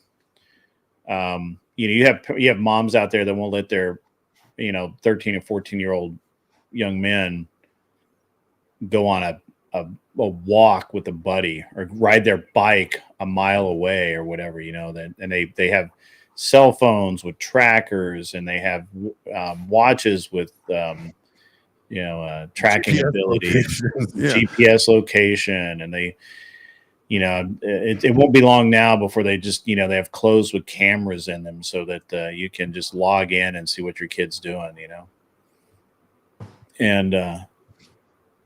and we've infantilized them to the point now where they've never forced to take responsibility. They're never forced to figure shit out. And it's interesting. And you know what I'm seeing with Gen Alpha, right? And this is, because my son's like on the edge of Gen whatever and Alpha, right? Gen Z and Alpha. And alphas are over this shit. Like they're like Gen X, but the difference is their parents are like, we're not our parents. No. And so they, like where I might think about throat punching my stepfather for being a dickhead to me and telling me to go, vacuum my room or some shit, where I might think about it, would never fucking do it. Yeah. Because I get an ass whooping. But Gen Alpha, they'll fucking throat punch your parents. Right? I'm just telling you. What's funny is like my stepdad, I hated him as a teenager. Right? Like we got along, but like he was so, now you got to remember, black guy, grew up single mom home, but his mom beat the hell out of them, beat them like they were runaway slaves. Like, cause she had to, she was single mom. And there was 7 of them. And so he doesn't play any games. Everything with my stepdad was black and white. It was, you did this, you got good rewarded. If you did this, it was wrong. There was no gray area. There was no explaining shit. It was, you fucked up, you're getting fucked up. Right. And fair enough. I hated that. I hated that as a teenager. Right. And then I became an adult, and I realized, I was like, he set me up for more success. Him and my dad, without even knowing it, both doing the very different parenting. My dad never like, if I wanted to do something, he'll make me do it. Go do it. Go do it. He won't coddle me. He wouldn't help me do it. Even with this nonprofit, I was stressing out many times getting this off the ground and how to do it and trying to figure out the formation. And then he's like, I'm not going to help you do it. Go do it. I want to see you do it. And he supported me as in wanted me to be successful, but he didn't do anything for me, And then, so with both of them, like my stepdad said, my job is not to make your life better. He's like, the world fucking hates you. The world hates you. The world is not nice to you. When you get out of this house and when you live on your own, the world is not going to be safe. It's not going to coddle you. It's not going to, love and protect you. The world is fucking harsh, and it's a 4-letter word, and it will fuck you up. And he's like, my job as a parent is to prepare you so you're durable enough to withstand the bullshit you're going to get in the world. And I hated him saying that growing up because I felt like there was no compassion, but it was the most compassionate thing he could have done for me during those years, because when I became an adult, when I did go out into the world, it was harsh, but I had this thick layer of skin to be able to withstand it and figure it out. And I don't think we're doing that for our kids today. Like, we coddle them, we pass. Sure, a lot of people absolutely do. 100%. And I think that's part of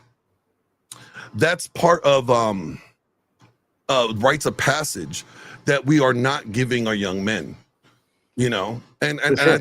I think we need to go back to that. We need to go back to doing those things and helping our young men prepare for the world, because the world is harsh. The world does not like them. The world is not easy. It's a 4-letter word. It fucking sucks at times, but it sucks for people that are unprepared.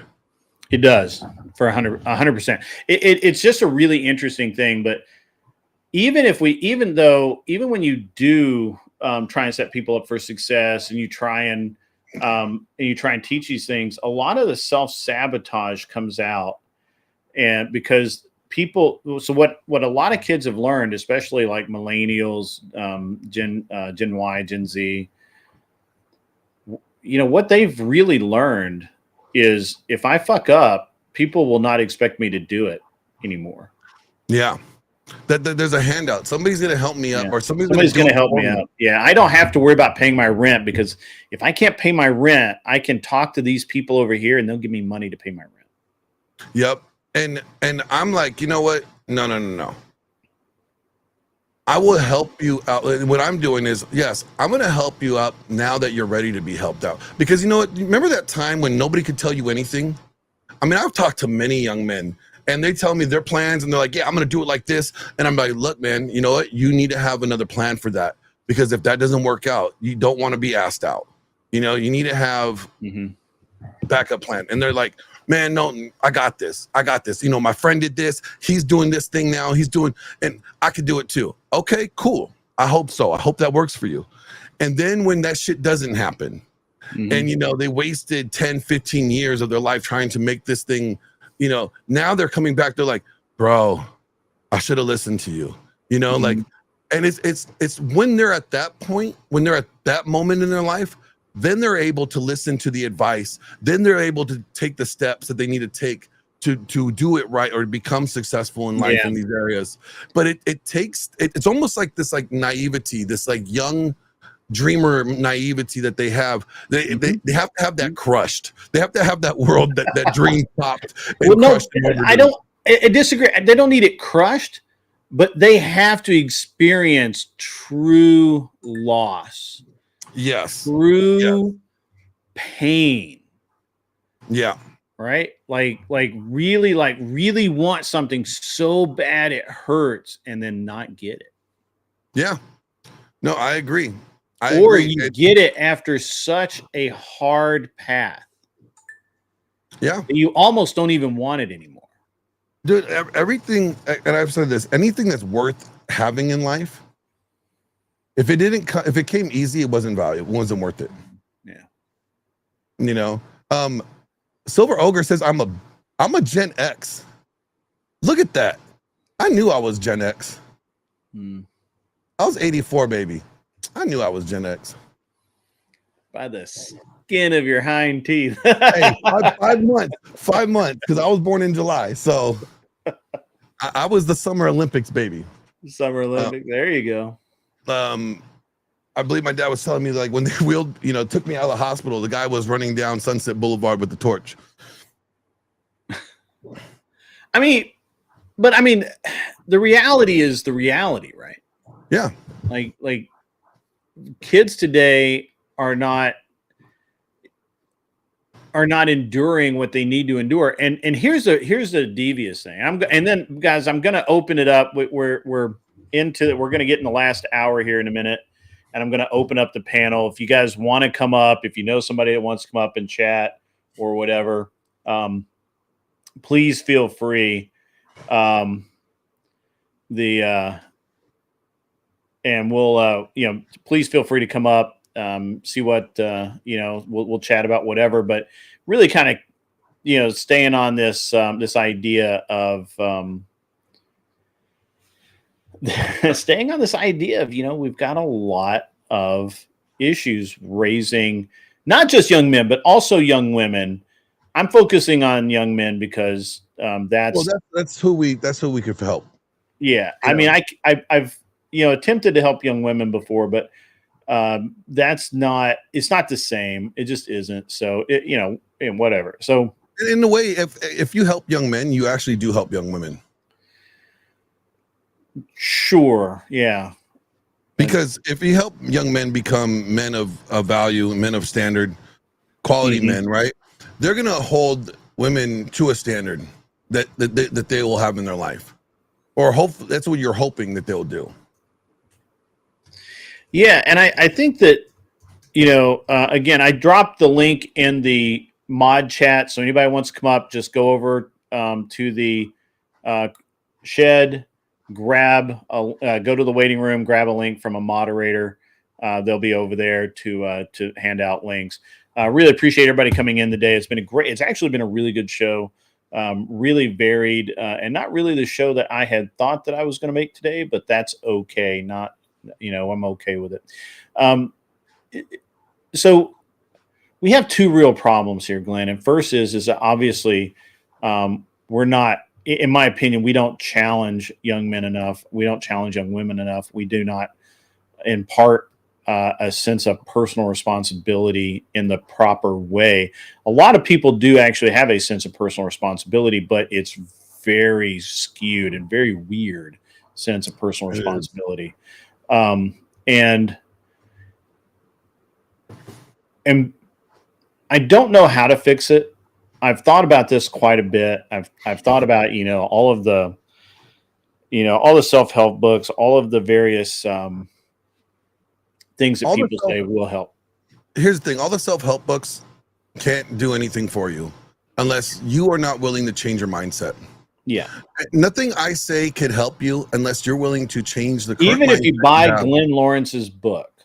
Yeah, it doesn't do shit for you unless you are willing to change your mindset. The title of that book is The Essential Skill of a Dominant Masculine Presence. The Essential Skills of a Dominant. Now that's more of an advanced technique after you've become you're no longer a young man. You're a man. You're a man. Yeah. You've acquired all other 6 skills of becoming a dominant masculine man, and then you're working on presence. Yeah. But you know what it is? It's great. It's like one. You agree? We also agree that we have emphasized. We have raised men to be defected women. Let's just call it what it is. Sure. We have raised them to be defective women, and then we do them a disservice because when reality hits them, when the world hits them in the face, the world's like, yeah, we're not coddling you, bro.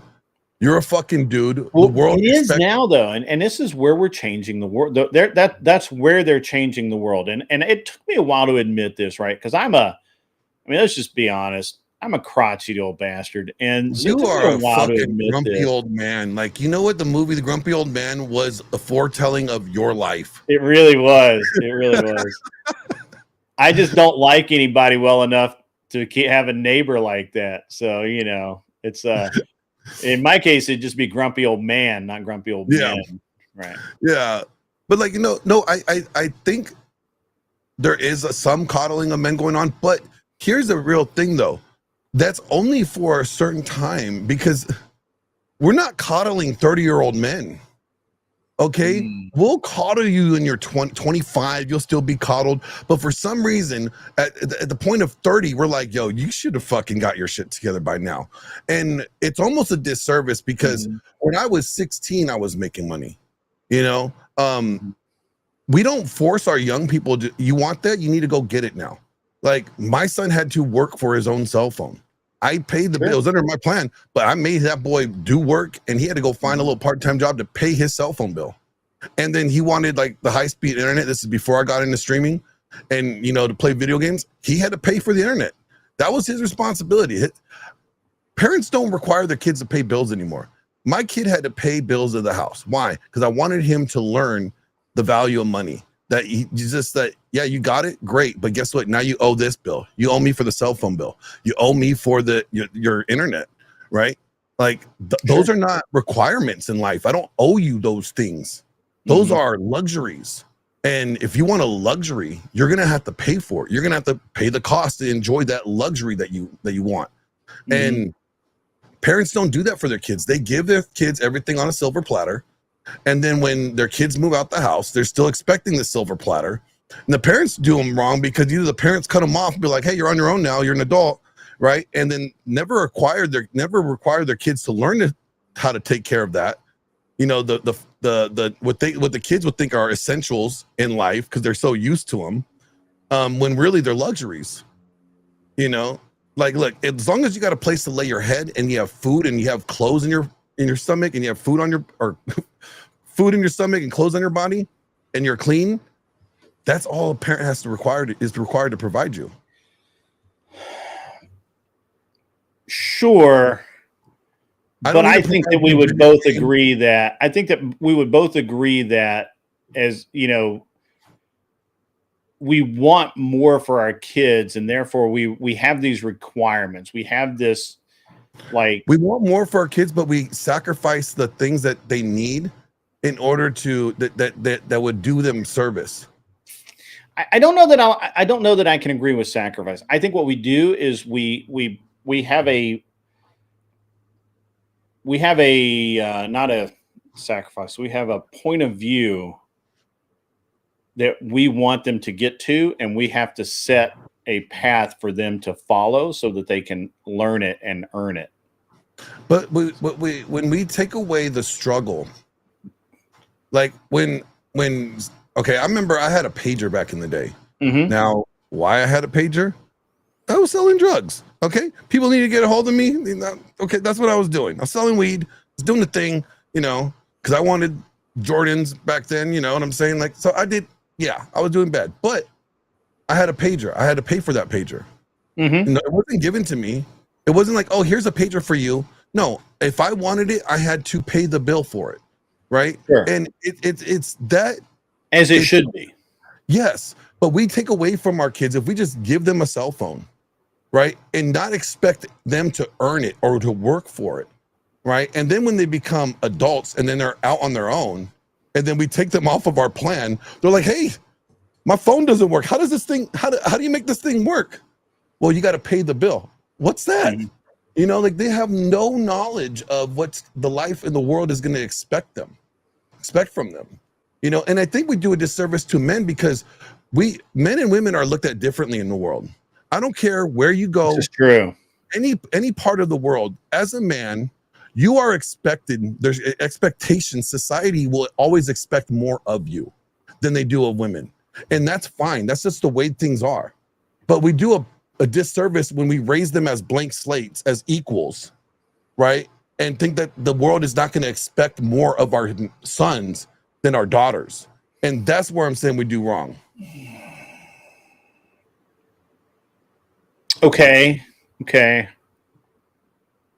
But here's where I'm gonna kind of, I agree with you, but I also at the same time I think that you're missing a couple of points. Okay. First is that the education of our young men in various ways, and including goal setting, recognizing how they, the proper way to do things, manners. Yep. Proper, how to act around other adults, how to understand that they are not an adult yet. So even though you understand the word motherfucker, you should not use the word motherfucker. Yeah, unless you become a motherfucker. Yeah, if and my son, I tell my son this all the time. I'm like, you can't say that. I can say that. You can't say that. And he absolutely understands that. What if, hypothetically, he became a motherfucker? I mean, if he did, and then he says, "I'm a motherfucker." If he did, there'd probably be like some lawyers involved, the school system getting sued or some shit. I don't know. There would be other things to worry about, Glenn. I feel you. There'd be other things to worry about than his diction. If he says, "But Dad, I'm a motherfucker," he'd be like, "Well, you use the word in the right context." So. I'm gonna require further definition. Oh man, but no, like I agree. What's up, Anson Knowles? Anson Knowles is streaming at work, y'all. Look, everybody, he's streaming at work. He's at work. Yeah, that's my nice leather chair. He's getting paid to fuck off right now as he vapes. Wow. That's a nice mod. That's a nice mod you got. Well, I appreciate that. Yeah, no, it's super cheap. Did you brush your beard, or did you trim your beard, Anson?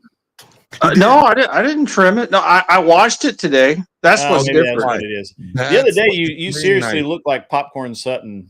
The other day, like fucking. Yeah, I just rolled out of bed. Yeah. So, Anson, who do you agree with? Do you agree with what I'm saying or what Grid's saying? I think y'all are both making good points.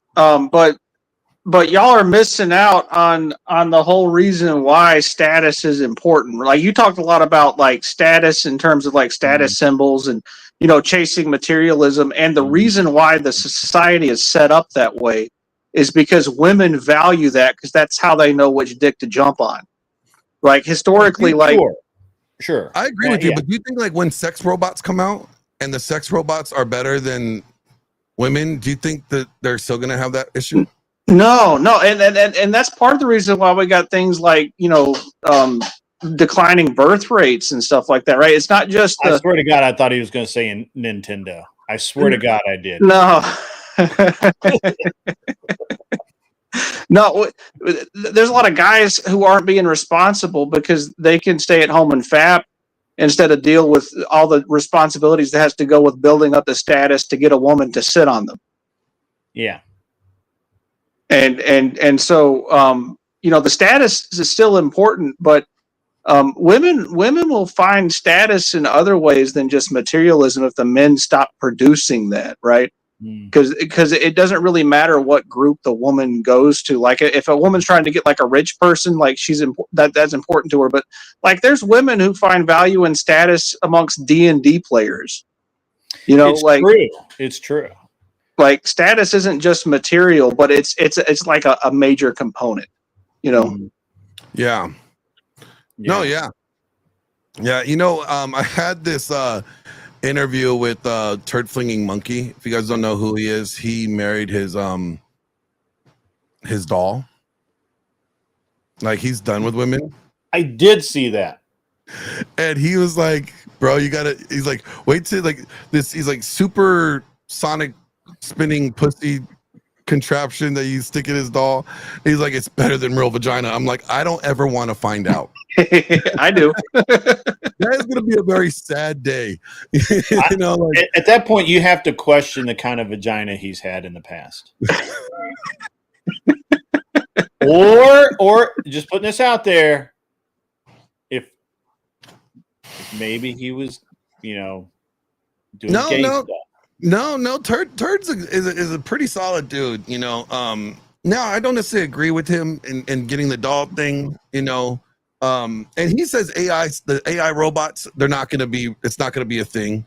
He said people are not going to be able, they're going to know the animatronics in these dolls are going to be, still too bad. They're not going to flow naturally for maybe 50, 60 years down the road. So he's like, everybody's thinking like these sex dolls are going to be the thing that's going to come out in 2030. No. But it's the mindset though. The fact that the mindset is that's the solution. That's what men decided is going to be the fix now. Because instead of leveling themselves up or working on themselves to improve themselves, they're like, you know what? Fuck it. I'm just going to build this robot that's going to like treat me the way I want to be treated. Well, have you met women? I don't. So let me push back in one second. But here's the thing. I had to read that mentally in Kissy Cat's very, very quaint Southern accent. Anson, apparently in full color, you just ain't right. Yeah. Well, that ain't my fault, Kissy Cat. I mean, I had to reject your advances. Making fun of the way I look isn't going to make it any different. Okay. Is hope. Don't start seething. Just you like my purple shirt? I like wearing purple and pink. There's nothing wrong with it. It's funny that we were talking about that the other day, and how Google listens to what you talk about, and so we were talking about all that shit the other day, and literally, I've had almost nonstop how Miami Vice. How don't you wish you were you might be popular but you're not Miami Vice Don Johnson walking into a party popular, right? Or cool, or whatever the fuck it is. And of course he's wearing fucking a salmon fucking shirt, and linen slacks and shit like that, so it's pretty fucking rad. But yeah, remember men used to be fucking cool and pull lots and lots of women wearing pink. Yeah. I still have a pink I still have a couple of pink ties. A pink tie with a black suit is baller. You just don't know. Just don't know.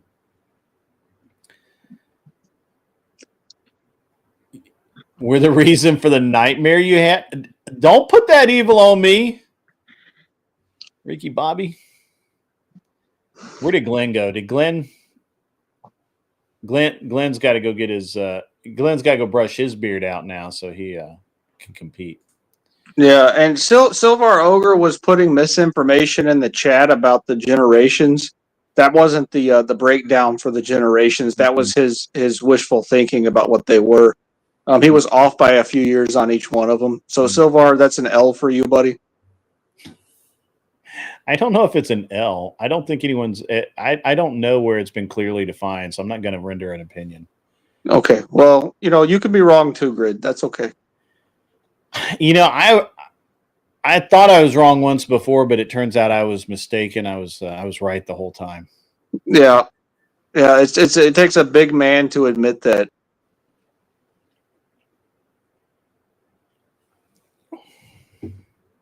Yeah. What do you think about this Durham report? Did some news come out about the Durham? I've been watching all the tsunami information. I haven't been paying attention to Durham stuff. Did he finally issue another report or something, or was it? Yeah, the Durham Annex. Yeah, that's been issued. Well, I mean, how do I put this? I'm gonna give you my standard response, having not seen it. I don't care. Okay. I don't believe anything anyone in any position of power says anymore. They've lost 100% of all credibility. So if I listen to what they say and have any thoughts that are derived from anything that they wanted me to have a thought about, then I've become a victim, right? And I'm not going to be their victim anymore. I'm not going to play their games anymore. They're all lying. That's a solid line of reasoning. Fletch Lives takes a big man to admit when he's wrong. I, sir, am not a big man. I actually met Gregory McDonald and his wife. They were wonderful people. Really enjoyed hanging out with them. That's a complete sidebar, but anyway. Yeah, all right. Well, Anson, I'm kind of agree with you, but at some point we have to start holding these people accountable. We have to, I actually read did you read the presser where the Department of the head of national security or whatever is now more concerned about patriot uprisings than anything else? Like that's their number one. Well, they should be. They should be. They should be even more concerned about it than they have been. Absolutely, yeah. Yeah, I think that it's the first time in like ever that's been the case. Well, I mean, the Obama administration talked about people clinging to their guns and their Bibles and how they were the problem, and the Biden administration they were tracking down like the Oath Keepers and all those other people who were just good, fine, upstanding people, right? So I mean, it's not new for them to target normal Americans. I mean, we're the enemy. They wouldn't be replacing us with a bunch of Mexicans if we weren't the enemy. Well, maybe. I don't know. So Biden had the annex report, never released it. Yeah, it was released in 23. Trump did not have it. Trump had the original Durham report, which was the original Durham report. Talk for a minute, Anson. I got to grab. Okay, yeah, I'll screw with the chat for a minute since Grid wants me to say some stuff.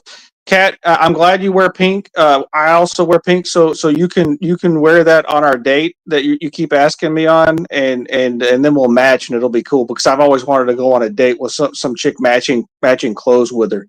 So that would be fun. And Silvar Ogre, you are an ogre. I agree. That's why you were wrong about the dates of the generations. Oh, Grid's back. Yeah, sorry about that. Apparently somebody wants to give me a bunch of money, and it's probably a big scam. Anyway, so Biden did have the annex report. I don't know if he had the annex report or the original report, but it's irrelevant because Trump didn't have it. And there's a lot of things that are coming out, and the more things come out, the higher the it's not the director of national security. It's a similar office. It's like their biggest concern right now is the growing dissatisfaction of Americans with the government and how much they've been lied to.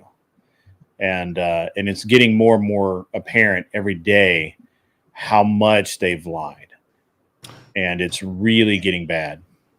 Hey, Grid, I'm going to have to let you go, man. I just got casted on the new show Cheaters. Are you cheating? No, I get to play the security guard. It's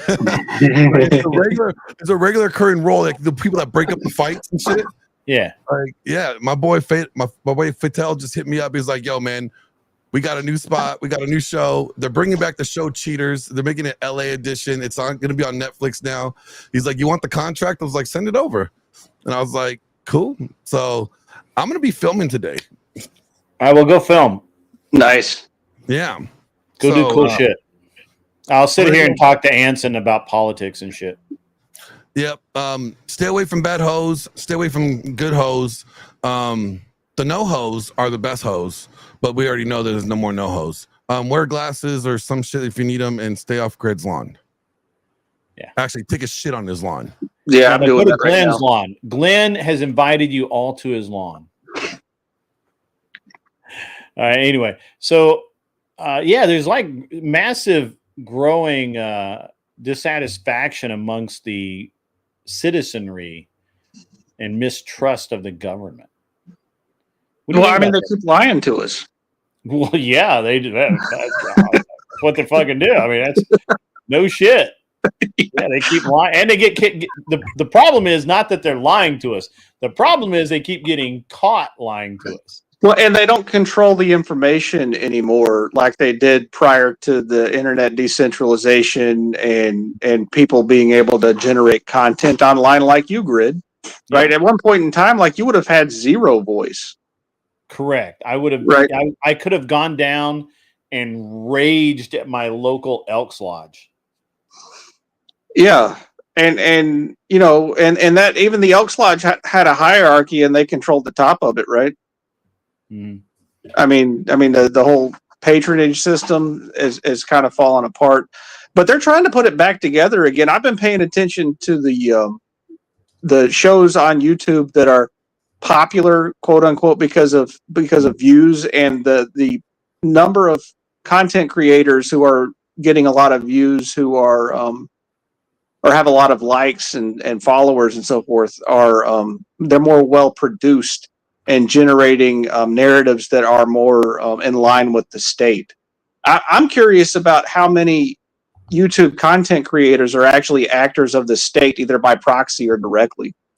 I mean, well, we know Progressive Victory 100% pays Connor. They pay Destiny. They pay Brianna Wu. They pay Wick. And matter of fact, one of the reasons that Glenn set, and you guys, I don't know if you guys know this, one of the reasons Glenn set up his nonprofit is a decent amount of the money that he's going to be channeling is going to be going into men or male positive, I guess, or, you know, manosphere to some degree, content like mine, like his, like other people's that are not afraid to come up and say, yeah, you know what?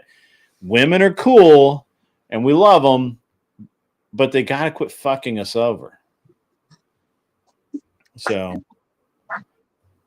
you know, and it just is what it is. So, yeah. Well, he just needs some government funding to do that too, because that's how the system works, right? You get all these not-for-profits, and they get these, they write all these proposals for what was that, grants, and then they perform certain duties for the government, and then they get the excess. That's how the patronage system currently works. Yeah. So yeah, he's just got to find himself a nice politician to pucker up to, and then he'll be set. I think that instead of going the politician route, he's just going the bureaucracy route, and he just signs all the papers and is, you know, basically the same thing all of the lefties do. Yeah. So yeah, I've done that for nonprofits before. Yeah. And so that's as a matter of fact, in theory, he's going to be supporting the debate show every week. He'll be contributing funding to the debate show. Huh. Mm-hmm. That's interesting. Yeah. Maybe I won't have to super chat anymore. Am I relieved of duty? Probably not. Not. It just means we have a bigger pot for the people to win. Yeah. I like big pot. Yeah. Big pot good. Yeah. Yeah. You look like you do. It's interesting. I believe that Silvar Ogre is right. He says he likes his screen. It looks like Grid mounted Anson's head to his car like a moose. That's pretty funny, honestly. That's pretty fucking funny. Not so erudite. I'm not really important. The white guy in the music video, pretty fly for a white guy. Yeah. I'm not really important.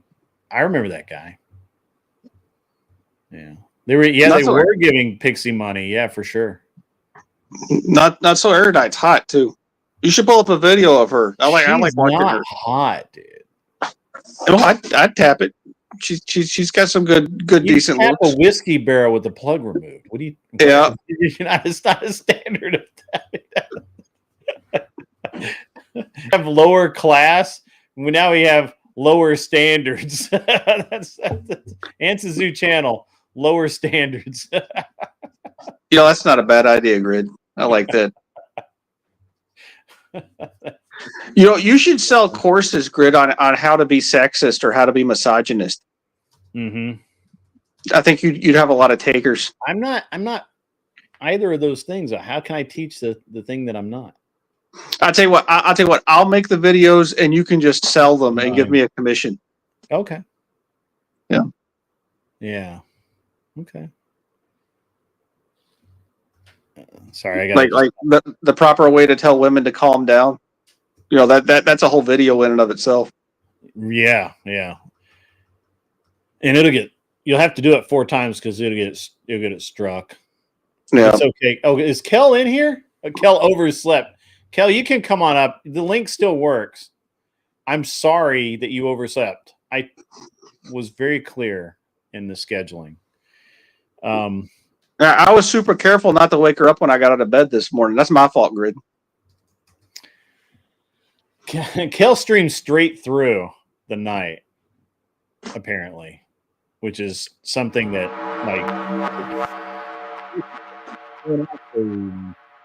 UPS. Seriously, Shelby donated $10. Super chat. True. Anson, you would tap and use doorknob in a pit of vipers. That's true. He would. He would. Yeah. Calm down is insta trigger words. That's absolutely true. So she has a pulse. That's why Anson would tap it. He doesn't require the pulse. The pulse is optional. It's a bonus, actually. If Anson changed his phone orientation, he wouldn't look like a shrunken head, perhaps. Yeah, but then you'd see his office. And then you would see his office. So that's, I don't know. There's that better, Grid? Yeah, that's cool. What do you got on the wall back there? Is that art or is that a... I don't know, some crap that's in the office I don't care about. Oh, I got you. Yeah. Yeah, okay. That's weird. I don't like doing it this way. That's weird. Yeah. Makes my face too big. Actually, I think it's proportional. Yeah. Oh yeah, you're right. I do got a big head. That's a feature. Yep. Hey, big head, small hands. Did in fact get a gifted membership. How about that? How about that? Capitalism, baby. Capitalism. What's up, Sage? How are you? You got over being salty about that whooping you took?